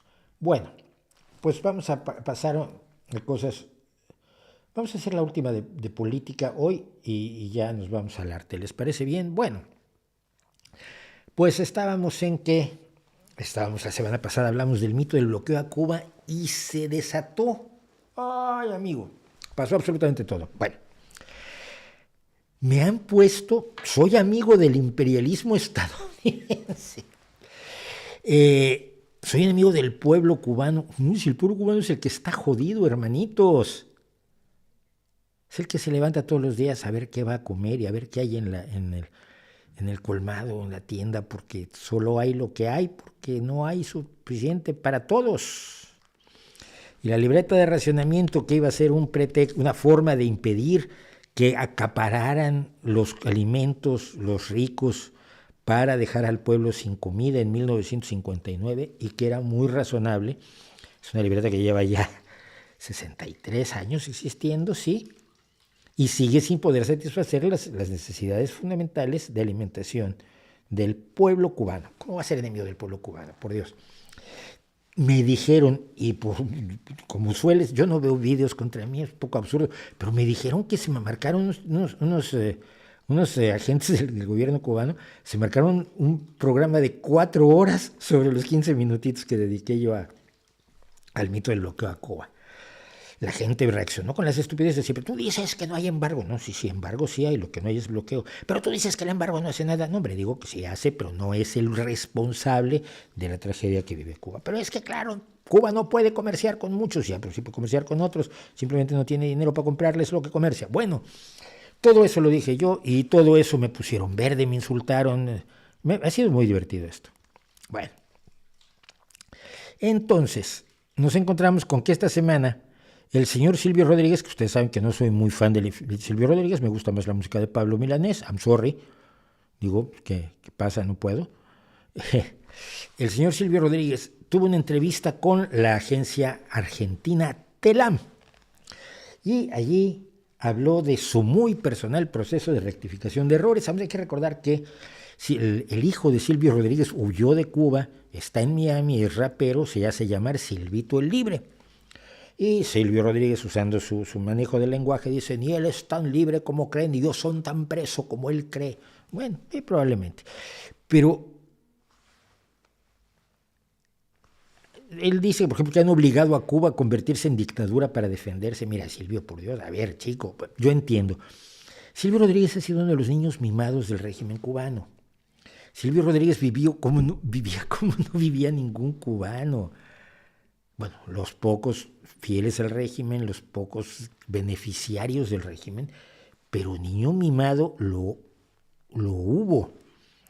Pero hay una frase que quiero leer tal cual lo que dice la agencia Telam, porque entonces tenemos un problema. El trovador, o sea, Silvio Rodríguez, afirma que se debe dejar de recurrir al embargo como pretexto, ya que se han hecho muchas cosas mal o sencillamente se han dejado de hacer. Ojo, todo esto se parece mucho a lo que yo dije, a lo que yo vengo diciendo desde hace años sobre Cuba, lo que yo vengo diciendo desde el 92, que estuve por última vez en Cuba, y que estoy ahora mucho más asombrado porque en 30 años, lo que no hicieron los primeros 30 años se explicaba porque la Unión Soviética pagaba todo. Pero luego pasaron, después de la caída de la Unión Soviética y después del periodo especial que yo viví con mis amigos en La Habana, y que vi cómo lo vivían y era jodido. En estos 30 años tampoco han hecho nada por levantar una economía razonable, por levantar una economía, por usar la tierra para plantar otra cosa que no sea yuca y caña de azúcar y tabaco. Bueno, que no lo digo yo, hombre. Dice Silvio Rodríguez, abre comillas, no podemos pasarnos la vida creyendo que todo lo que no podemos hacer es culpa de que hay un vecino muy poderoso que nos bloquea y nos impide hacer cosas. Si en 60 años no hemos podido desarrollar una creatividad que supere el bloqueo, estamos mal, argumenta Silvio Rodríguez. Chicos, ya no se metan conmigo, que soy un pobre mexicano que vive en España, que conoce Cuba y que quiere a los cubanos más que al régimen cubano toda la vida. Discútanlo con Silvio. Discútanlo con Silvio Rodríguez.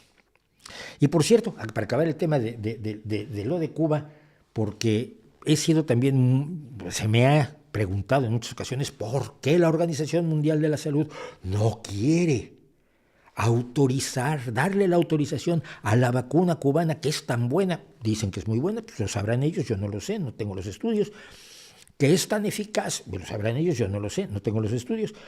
¿Cuál es el proceso malvado del imperialismo estadounidense internacional en contra de Cuba que no permite que se autorice la vacuna Abdalá?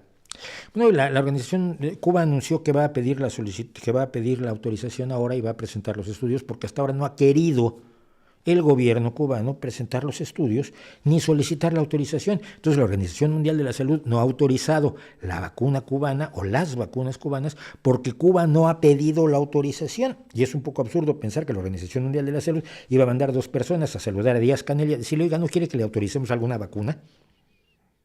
Hay mecanismos mediante los cuales los laboratorios, no los países, pero en este caso el dueño del laboratorio es el gobierno cubano, Díaz-Canel, solicitan la autorización cumpliendo con los requisitos que previamente han establecido la Organización Mundial de la Salud, la Agencia Europea del Medicamento, la Agencia Española del Medicamento y los Productos Sanitarios, etcétera, etcétera. Cada país, cada organización, cada grupo tiene sus requisitos y es uno el que va a pedir la autorización. Así que esa es la razón por la que la Organización Mundial de la Salud no ha autorizado la vacuna cubana. Vamos a algo más agradable.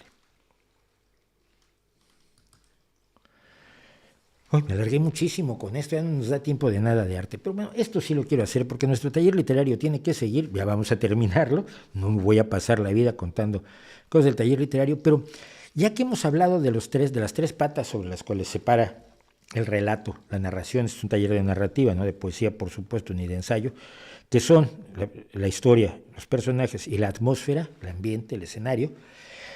Ahora vamos a contar cómo se desarrolla, vamos a ver cómo se desarrolla la historia.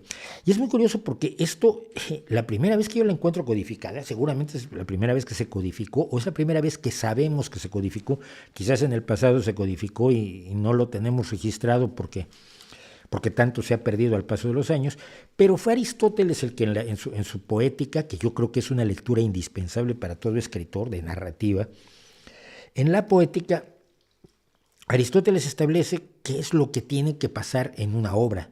Él está pensando en la dramaturgia, pero es perfectamente aplicable a la narrativa, que finalmente la narrativa es una dramaturgia que ocurre en la cabeza del lector a través de la literatura.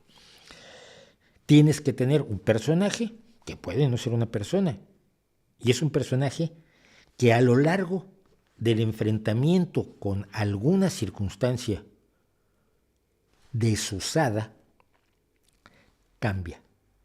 Y el cambio que se produce es la culminación de la narrativa. ¿Cómo se expresa esto en la estructura clásica del cuento? El cuento, en su visión clásica, consta de 3 partes: planteamiento, nudo, desenlace. Los chistes tienen planteamiento, nudo y desenlace. Había una vez un perrito, había una vez un reino muy, muy grande. El señor Fulanes le gustaba desayunar croquetas. Hay un planteamiento que te hace la oferta, te pinta la escena a la que estás entrando. ¿Qué está pasando? ¿Qué ocurre? Voy a utilizar un ejemplo de un cuento mío, porque son los que mejor conozco, que es el libro de García. ¿Qué ocurre? Un señor viene caminando por la calle y de pronto ve una puerta de una librería, García Libros Raros, con un letrero que dice García Libros Raros, que nunca había visto, y él dice, pues, si he pasado por esta calle, claro, viene con 2 copas de más, yo había pasado por esta calle y nunca había visto esta librería. Es el planteamiento. Al planteamiento sigue un nudo, el acontecimiento que exige que cambie el personaje. Puede ser lo que sea, puede ser la muerte de alguien, puede ser la llegada de un visitante, puede ser el inicio de una guerra, puede ser el nacimiento de un hijo, puede ser el encontrarse con un viejo amigo.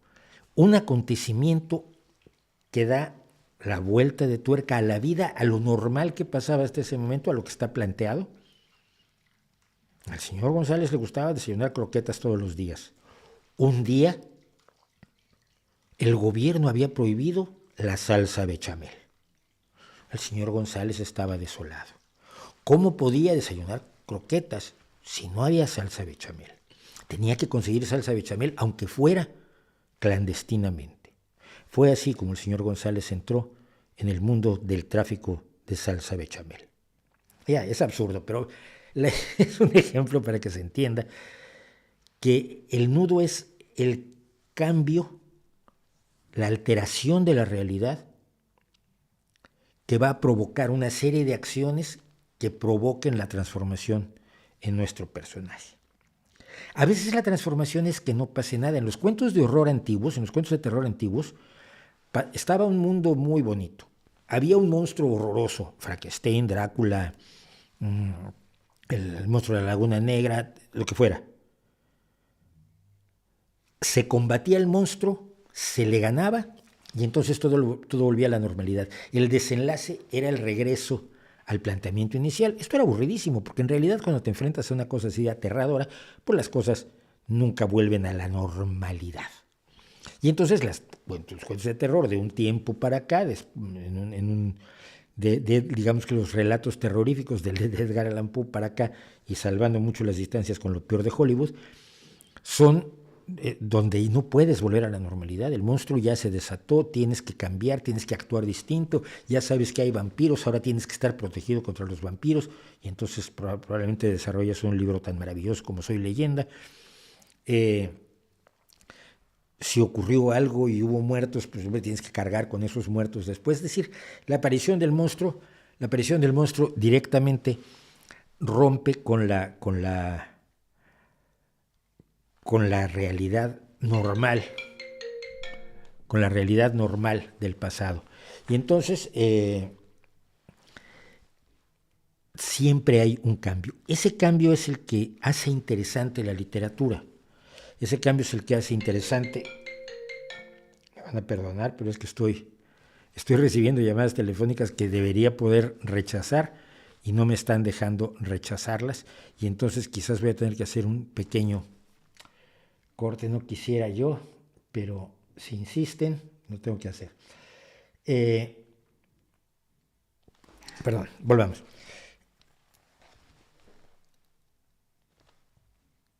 La forma en que manejamos el nudo es la que mantiene el interés del lector. He hablado mucho de la suspensión de la incredulidad, de la suspensión del asombro. Uno establece un contrato con el lector. El planteamiento es el inicio del contrato. Mira, hay un mundo en el que ocurre esto, hay una familia en la que ocurre esto, hay una persona que está en estas condiciones. Jugamos, si no atrapas a la gente en el planteamiento, no llega al nudo. Pero en el nudo no los puedes perder. Tiene que ocurrir algo lo suficientemente interesante. Hablé mucho de que no puede ser lo que está ocurriendo, no puede ser aquello, cosas de lo más normal del mundo. La gente que te dice, tengo una novela en mi vida. Todo el mundo cree tener una novela en su vida, pero las novelas reales, las cosas son diferentes a la vida real. Precisamente es lo que les da su calidad literaria, artística y razonable. Entonces, ¿qué historia, qué acontecimiento es el que puede ocurrir que lleve a cambios tales que cuando termines, cuando llegues al desenlace, se resuelva, se desate ese nudo y llegues al desenlace, el lector pueda decir, vale, tenías razón, el contrato que hicimos lo has cumplido, me has entretenido, me has divertido, me has llevado por lugares que yo no esperaba, que son distintos de mi vida, y has llegado a una conclusión que no me habría yo tampoco esperado. El desenlace en el cuento clásico es el final sorpresa. Yo no estoy tan seguro de que sea necesario el final sorpresa, pero sí estoy seguro que es lo más eficaz. Y yo recuerdo mucho uno de los cuentos mejor escritos, y si no le ha leído a alguien se lo voy a destripar, así que por favor, si no han leído La muerte tiene permiso, váyanse a ver si el perro ya comió o si hay que ir al baño y cosas así. Pero en La muerte tiene permiso, un grupo de personas en una asamblea de agricultores, unos campesinos se levantan y piden permiso para matar al presidente municipal. Y lo que hay en la mesa son agrónomos, ingenieros agrónomos que están discutiendo cómo mejorar los cultivos de la población y tal. Es como que matarlo. El planteamiento es muy simple. Hay una reunión de campesinos con agrónomos del gobierno, ¿no? Entonces, el nudo es, queremos matar al presidente San Juan de las Manzanas. Entonces, a lo largo de los siguientes momentos del cuento, los habitantes de San Juan de las Manzanas van contando todos los atropellos a los que han sido sometidos por la bestia que tienen de presidente municipal, a tal grado que los agrónomos, aterrorizados por la bestia que se ha desatado en contra de esta pobre gente, dicen, se concede a los habitantes de San Juan de las Manzanas permiso para lo que solicitan. Lo cual es un final, un desenlace inesperado. ¿Cómo estos se atreven a autorizar que se asesine al presidente municipal? Y entonces viene la última vuelta de tuerca que hace que el cuento sea a lo mejor, y lo escribió además uno de los hombres a los que más, los escritores a los que más he querido, que es don Edmundo Valadez, mi profesor y amigo, y termina diciendo el portavoz de la gente del pueblo, dice, pues muchas gracias por el permiso, pero como nadie nos hacía caso, desde hace unos días el presidente municipal de San Juan de las Manzanas está difunto. O sea, están pidiendo permiso para hacer una ejecución que ya hicieron. Planteamiento, nudo, desenlace. Contrato de suspensión de la credibilidad, suspensión de la incredulidad, suspensión del asombro y final sorpresa son los elementos que crean la narración tradicional. La narración exitosa. Cuando los Avengers ganan, destruyen todo, destruyen a Thanos y... ¿Son los Avengers? No me acuerdo quién destruye a Thanos. Es que yo me hice ya un lío con las películas.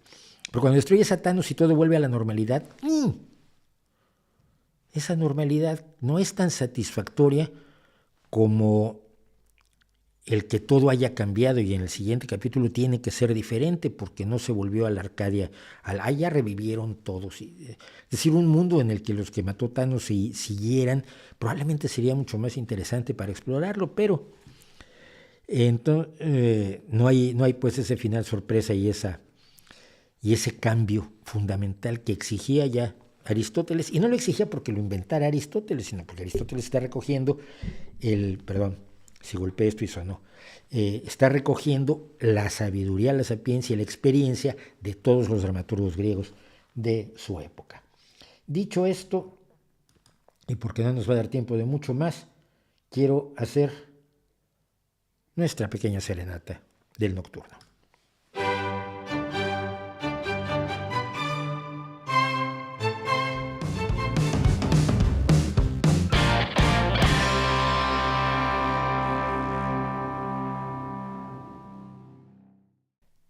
Bueno, pequeña serenata del nocturno. Vamos a hablar de dos músicos, de dos grupos musicales o algo así. Hoy, pero primero que nada quiero darles una noticia. Me he rendido.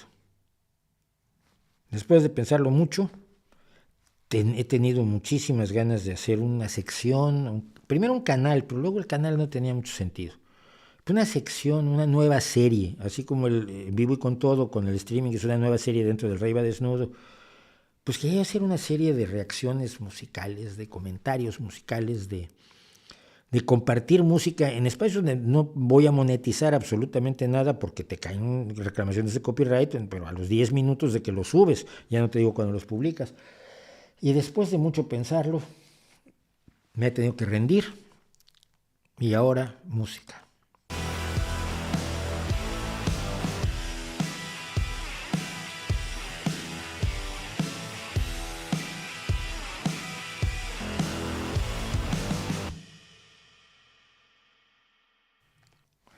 Acaban ustedes de ver por primera vez en el universo y probablemente en el metaverso, seguramente en el metaverso, en todos los universos alternos acaban de ver por primera vez la presentación, la entrada de la sección, del espacio, de la serie, ahora música, donde voy a estar comentando música. Voy a empezar, probablemente el lunes empecemos a publicarlas, yo calculo que a las 10, 11 de la noche hora de España, que es una hora así sabrosa para oír música, pero tengo que consultarlo con la gente que luego me dice, no metas la pata, Schwartz. Y vamos a empezar hablando de cosas como el Enter Sandman de The Warning, como... además ya ni siquiera me acuerdo bien de todo lo que va a entrar allí, pero lo tengo aquí. Vamos a hablar vamos a oír una canción y analizar una canción de Trio Mandili, vamos a analizar cosas de Jaime López, de Real de 14, de me acaban de revelar un nuevo grupo de rock que no conocí, que ya lleva mucho tiempo, me da mucha vergüenza, pues Morgan, un grupo de Madrid que me pareció excelente. En fin, he estado haciendo, para quienes me estén viendo por Twitch, verán que aquí en el canal están las reacciones. Lo que he estado haciendo es emitirlas en vivo por Twitch y grabarlas para publicarlas después en YouTube. Entonces, va a haber aquí de todo. Tengo por ver cosas de Coco and the Butterfields, de Vanessa Collier, que es una cantante y saxofonista de jazz maravillosa, muy jovencita, de Mile 12, un grupo de bluegrass progresivo. ¿Bluegrass progresivo qué es eso? Está Broken Pitch, el grupo este gallego que acaban de sacar su primera composición y estaban bien contentos, y yo estoy pidiéndoles permiso de poderlo ver. En fin, que vamos a hacer diariamente una pequeña reacción de 10, 15 minutos a una canción en concreto. Vamos a hablar un poco de música como yo la manejo desde mi posición como aficionado a la música, como melómano y como músico que fui, por malo que fuera, porque el ser mal músico tampoco es un crimen. La mayoría de los músicos son malos, lo bueno es reconocerlo. Pero me han preguntado sobre dos personas, sobre dos grupos, sobre tres personas que forman dos organizaciones musicales que quieren que hable de ellos, y lo hago con todo gusto. Los primeros son Rodrigo y Gabriela. Me preguntaron si me gustan Rodrigo y Gabriela. Me gustan un montón Rodrigo y Gabriela, y van a ser de los que vamos a comentar, por supuesto. Ya tengo en la primera lista, tengo 100 reacciones. O sea que si hacemos 5 a la semana, tengo para 20 semanas, o para medio año ya. Pero Rodrigo y Gabriela son un fenómeno musical interesantísimo. Ellos comenzaron en un grupo de thrash metal que se llamaba, creo que era Tierra Ácida. No apostaría yo por ello, no le metería dinero, pero creo que era Tierra Ácida. Tocaban thrash metal y hay vídeos por ahí en YouTube, es aterrador aquello, es absolutamente tremendo.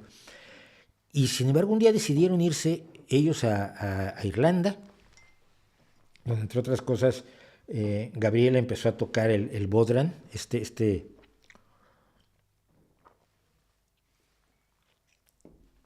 tambor de la familia de los tambores que parecen quesos, que se toca de lado y se modula con la mano izquierda, mientras tocas con la mano derecha, usas la baqueta para tocarlo, modulas los sonidos con la mano izquierda por dentro del tambor. Técnica que luego le ha servido para el tipo de acompañamiento que hace. Ella hace en general la guitarra de acompañamiento, y Rodrigo hace la guitarra solista. Trabajan en guitarra acústica, aunque tienen algunas cosas en eléctrico ya, pero son fundamentales. O sea, el salto del thrash metal a la guitarra acústica me parece maravilloso. Y han conquistado buena parte del mundo con composiciones magníficas. La Macum, por ejemplo, es una delicia de escuchar. No cantan. Es un grupo instrumental de 2 guitarras. Es necesario tener muy claro lo que estás haciendo y tener claras tus capacidades musicales.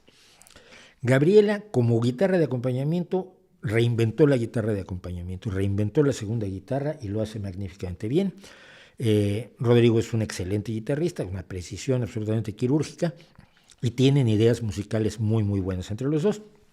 Como alguien va a preguntar, creo que sí, en una época fueron pareja, ahora no son pareja, digamos, sentimental, pero son pareja musical y funcionan extraordinariamente bien. Estuvieron incluso haciendo cosas en el confinamiento, como todos los músicos.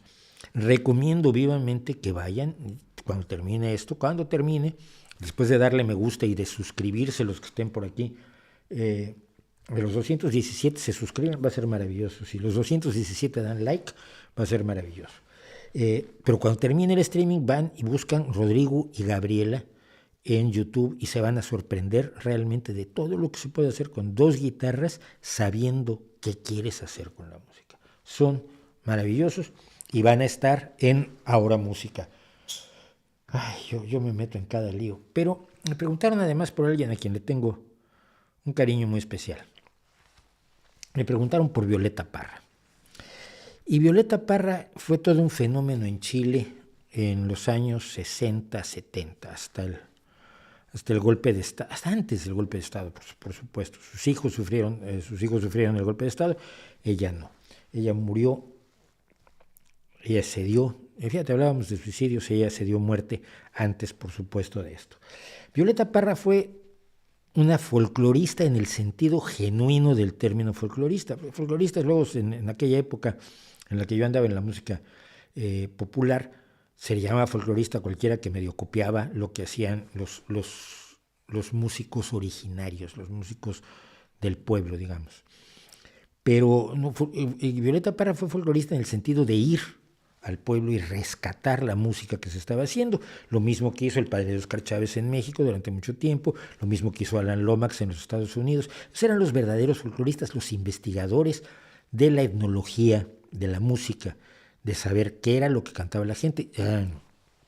Ay, Dios mío, ¿cómo se llamaba? Cecil Sharp lo hizo en el Reino Unido también y redescubrió la música tradicional del Reino Unido a fines del 19, principios del 20. Su herencia es una casa que está ahí todavía en Londres, Cecil Sharp, donde yo vi a Oysterband. Es decir, es gente que se fue al campo a hablar con la gente, decirle, usted canta, sí, ¿qué canta usted? Oye, ¿dónde hay alguien que cante aquí? Y siempre te señalan, pues aquel señor que tiene el violincito y canta cosas. Oiga, señor, ¿usted qué canta? Y le enchufaban un micrófono y recuperaban esa música que de otra manera se hubiera perdido irremediablemente. Violeta Parra fue folclorista, pero también fue una prolífica compositora. Hacía un tipo de bordado que se llama arpillera, hacía cerámica.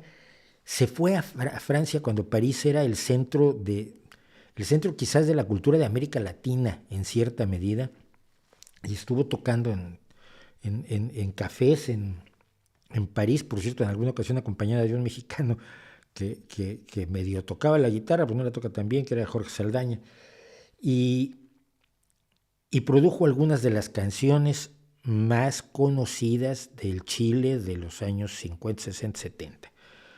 Gracias a la vida, Volver a los 17, pues sobre todo gracias a la vida se ha convertido en un himno que ha cantado multitud de gente, todo el que ha podido, quien ha querido, ha cantado gracias a la vida. Y si bien quizás algunos la pueden encontrar un poco cursi, conociendo la historia que hay detrás de su Gracias a la vida y su Volver a los 17, no lo es tanto porque son vivencias personales. No está escribiendo una balada para quedar bien, sino está contando, pues, lo que le pasa a ella y lo que le pasa a personal,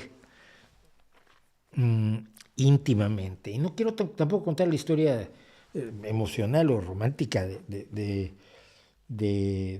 Violeta Parra, porque no creo que venga para nada al caso. No es pues lo fundamental, aunque es parte de su vida. Ella se enamora de un joven, mucho más joven que ella, y esto la lleva finalmente a la decepción y a decidir quitarse la vida.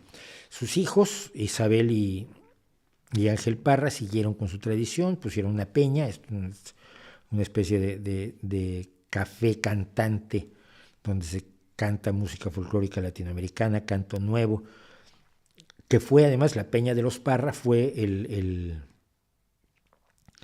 modelo que siguieron peñas, sobre todo en México, muchas peñas, donde luego yo andaba allí con mi guitarrita, todo el mundo tratando de cantar.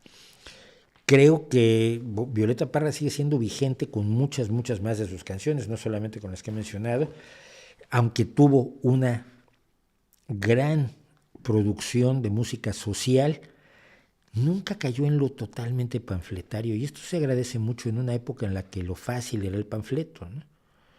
Y pienso, yo siempre lo voy a volver a decir, lo siento a quien no le guste, Silvio Rodríguez me parece un músico que tiene mucho de panfletario, Daniel Biglietti tenía mucho de panfletario, pero Violeta Parra estaba en las áreas de la calidad musical como Alfredo Zitarrosa en Uruguay, que eran capaces de tocar temas sociales sin despeñarse en el manifiesto político y sin despeñarse tampoco en la cursilería y la lágrima fácil.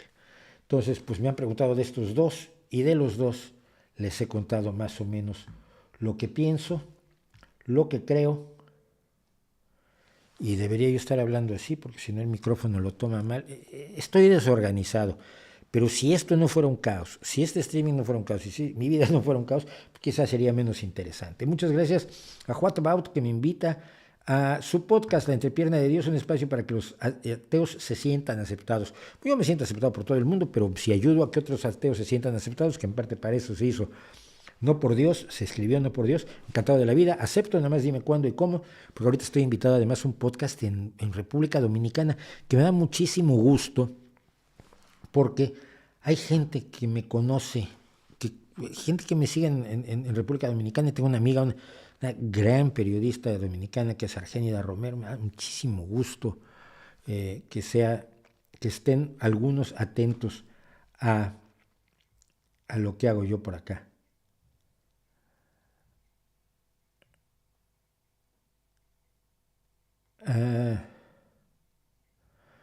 No, yo no voy a discutir. Yo creo que Jaime Altozano dice hace poco un video defendiendo el uso del autotune, argumentando que era una manera de hacerle más fácil la vida al músico. ¿Considera que es legítima su postura? Sí. Si tienes un músico que no afina y le haces más fácil la vida afinándolo con un programa de software, evidentemente le haces la vida más fácil. Eso no es absolutamente discutible. Claro que sí.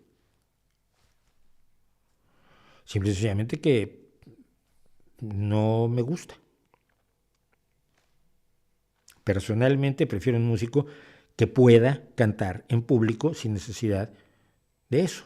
El Life is Life, incluso de Ed Sheeran, fíjate, que es el que está defendiendo que no se use el autotune en vivo. Entonces, no voy a discutir de música con Jaime Altozano porque sabe muchísimo más que yo de música, de esto no tengo ninguna duda. He visto cosas magníficas de Jaime Altozano y lo tengo en una altísima estima como teórico musical.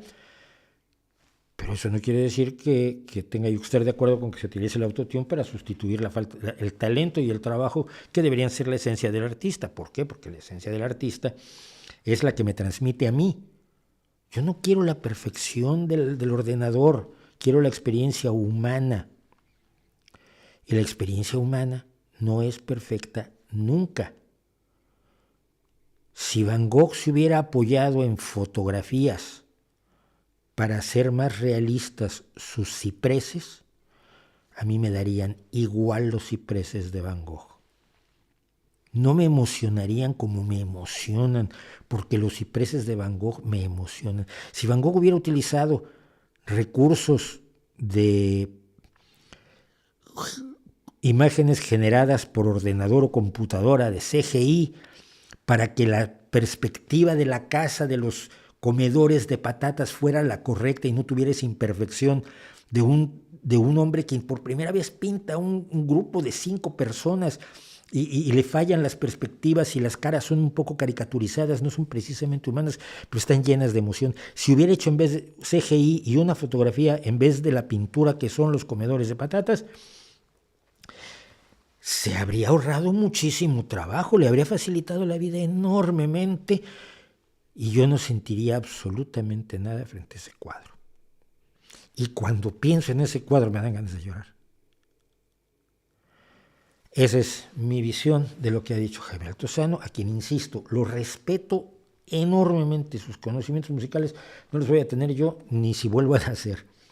Así que eso simplemente es una cuestión de gustos, es una cuestión de cómo te enfrentas tú al hecho artístico, cómo se cierra el ciclo de comunicación, de emociones, de pasiones, de sentimientos entre lo que propone el creador y lo que recibe el espectador. Y yo soy meramente un espectador, soy meramente un aficionado a oír música.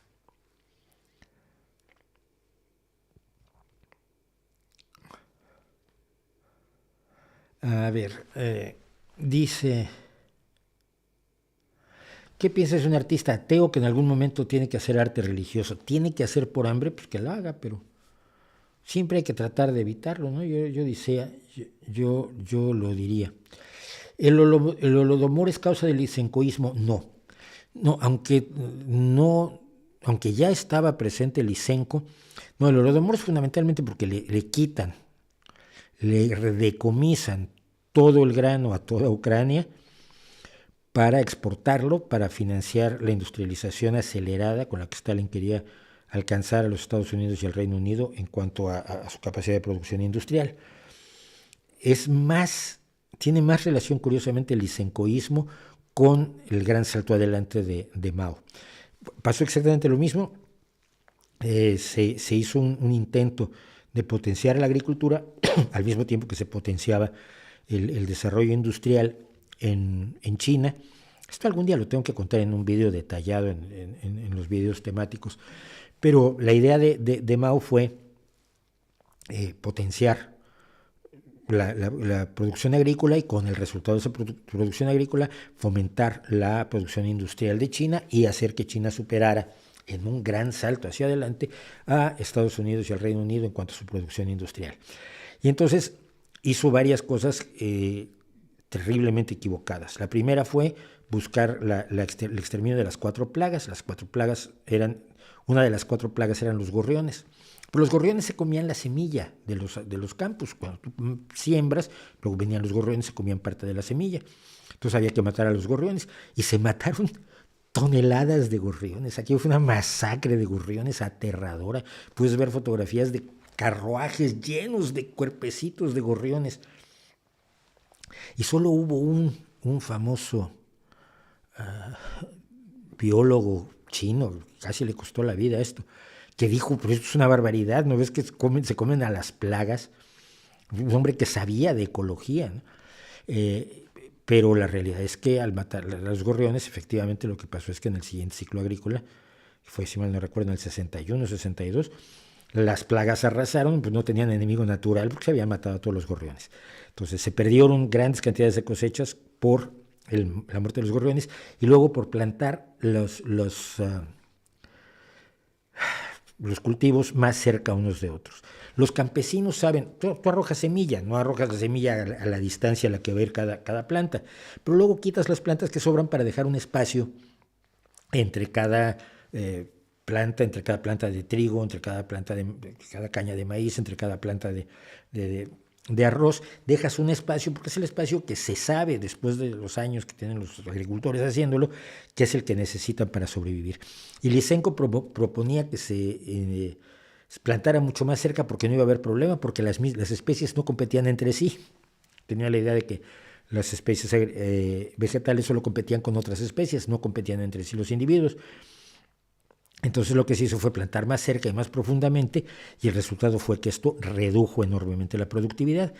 Como había que cumplir con las cuotas, se les quitó su producción a los campesinos y se provocó el horror que fue la masacre de la hambruna del Gran Salto Adelante, narrada, por cierto, en un libro maravilloso que yo leí que se llama Tombstone, que significa lápida, por una persona que sobrevivió y cuyos padres murieron en la hambruna. Entonces tiene más que ver con eso, Lysenko, curiosamente, con lo de China, que con el Holodomor. Holomodor, perdón. Siempre lo digo mal. Primero es la M, ¿no? Holomodor. Creo que sí.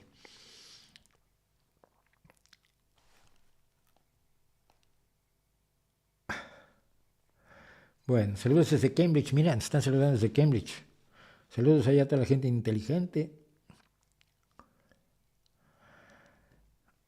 Otro día hablamos de José Martí, porque sí me tardaría mucho tiempo y se nos está acabando el tiempo, como pasa siempre. Mira, ya no hablamos de la homeopatía en México, que eso era importante, pero es que me han preguntado mucho sobre por qué en México hay una carrera de homeopatía y un hospital homeopático que paga el gobierno. Esto es absolutamente delirante, es absolutamente alucinante. Por supuesto, los logotipos de los jefes, de los Redskins, de los antiguos Redskins, ahora Commanders, pues también yo quería comentarlos. Y quería comentar también la muerte de Luc Montagnier. Luc Montagnier, el premio Nobel que aisló e identificó el virus de la inmunodeficiencia humana y que luego enloqueció completamente y se volvió pro-homeópata, antivacunas y un sujeto que estaba pero totalmente fuera de la realidad y donde empezó a hacer experimentos que no tenían ni pies ni cabeza ni eran defendibles de ninguna manera. Pero bueno, vamos a tener que hablar otro día de Luc Montagnier porque ahora, por lo menos hoy, si no quiero quedarme sin hacer nuestra sesión de poesía, porque creo que lleva un par de semanas que no se hace y eso no puede ser. La poesía es necesaria, como decía Gabriel Celaya, como el pan de cada día, como el aire que exigimos 13 veces por minuto.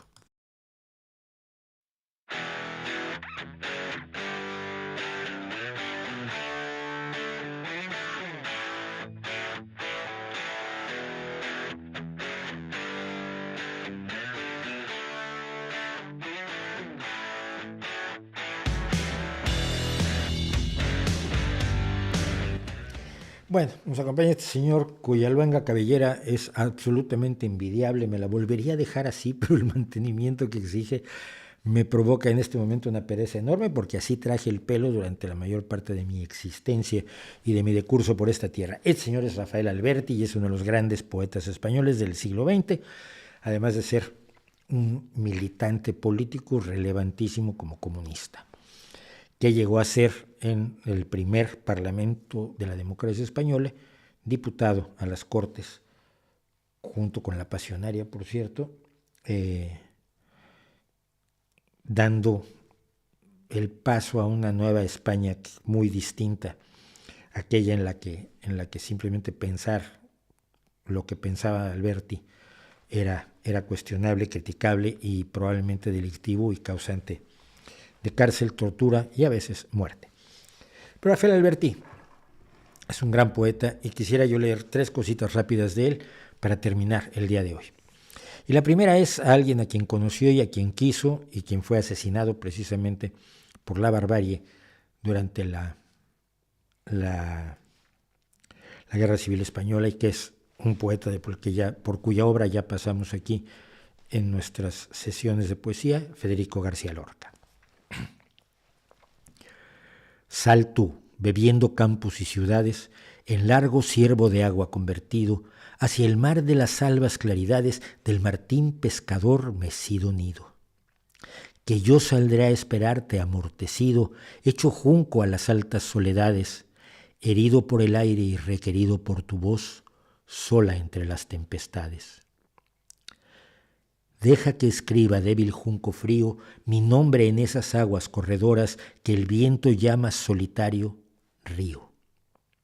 Disuelto ya en tu nieve el nombre mío, vuelve a tus montañas trepadoras, ciervo de espuma, rey del monterío.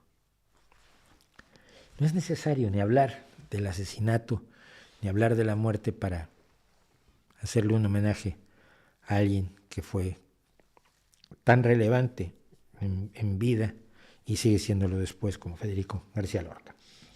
Y seguimos con Alberti, Lo que dejé por ti. Por cierto, tanto el anterior como este son sonetos, y recuerdo yo siempre, quienes quieren hacer poesía tienen que aprender a hacer sonetos, de verdad. Es fundamental para explorar algo de los vericuetos de nuestro idioma. Dejé por ti mis bosques, mi perdida arboleda, mis perros desvelados, mis capitales años desterrados hasta casi el invierno de la vida. Dejé un temblor, dejé una sacudida, un resplandor de fuegos no apagados, dejé mi sombra en los desesperados ojos sangrantes de la despedida. Dejé palomas tristes junto a un río, caballos sobre el sol de las arenas, dejé de oler la mar, dejé de verte. Dejé por ti todo lo que era mío, dame tú, Roma, a cambio de mis penas, tanto como dejé para tenerte. Y terminamos con esto, Los Ángeles Muertos.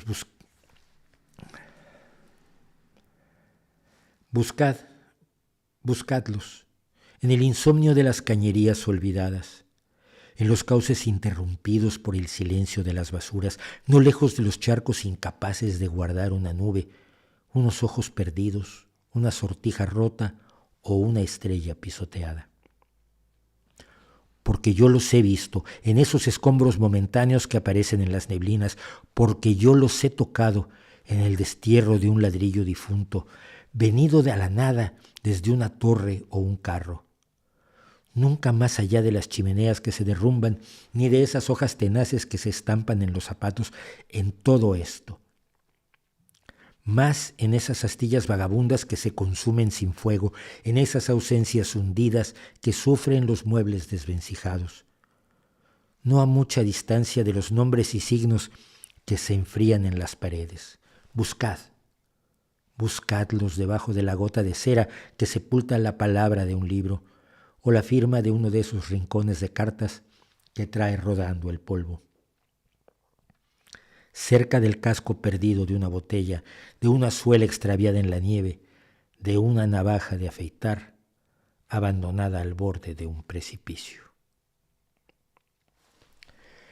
Rafael Alberti, hay mucha poesía de Alberti que leer. De lo más conocido que tiene es de lo que decidí no leer mucho hoy, no leer nada hoy. De hecho, bueno, el García Lorca, el soneto García Lorca sí es conocido, pero busquen lo más conocido de Alberti y pregúntense por qué es lo más conocido, que es una de las mejores formas de conocer la poesía.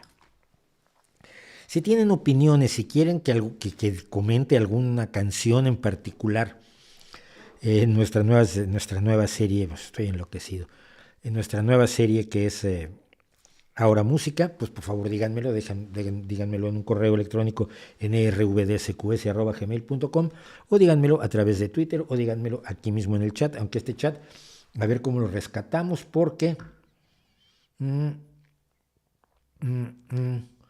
porque queda algo de chat y sin embargo ya no lo puedo ni rescatar. Somos 209 personas, qué barbaridad, me encanta que esté aquí.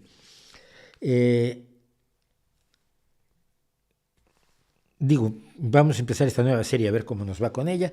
Si hubiera algún problema de copyright muy serio, la voy a cortar de inmediato. Tengo que contar, pueden reclamar el copyright, quiere decir que si hay anuncios se quedan el dinero a ellos. Mira que se lo quedan, puede generar cada canción puede generar 5, 6, 7 euros, mira que les aprovechen.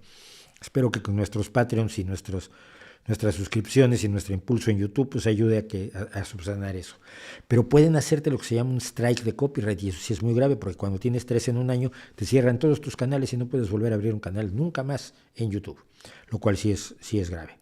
Entonces voy a ser muy cuidadoso evidentemente con todo esto, pero si quieren participar, participen. Y precisamente decía yo que necesito apoyo para comprar un green screen, una pantalla verde, un croma, porque necesitamos poner un croma aquí atrás, porque desde aquí hago también las reacciones con el croma, porque si no, entonces tendría yo que mover luces y cámaras a otro lado con el croma, y el croma que tengo es gigantesco, es muy difícil de manipular, es como para ponerlo en un sitio y no moverlo de allí, no es para estarlo moviendo, poniendo y quitando. Entonces hay unos que se extienden, están enrollados y salen de una cassette que tiene, una cajita, y quedan extendidos, entonces uno puede hacer lo que necesite y luego lo cierra y ya no pasa nada. Entonces necesitamos uno de esos.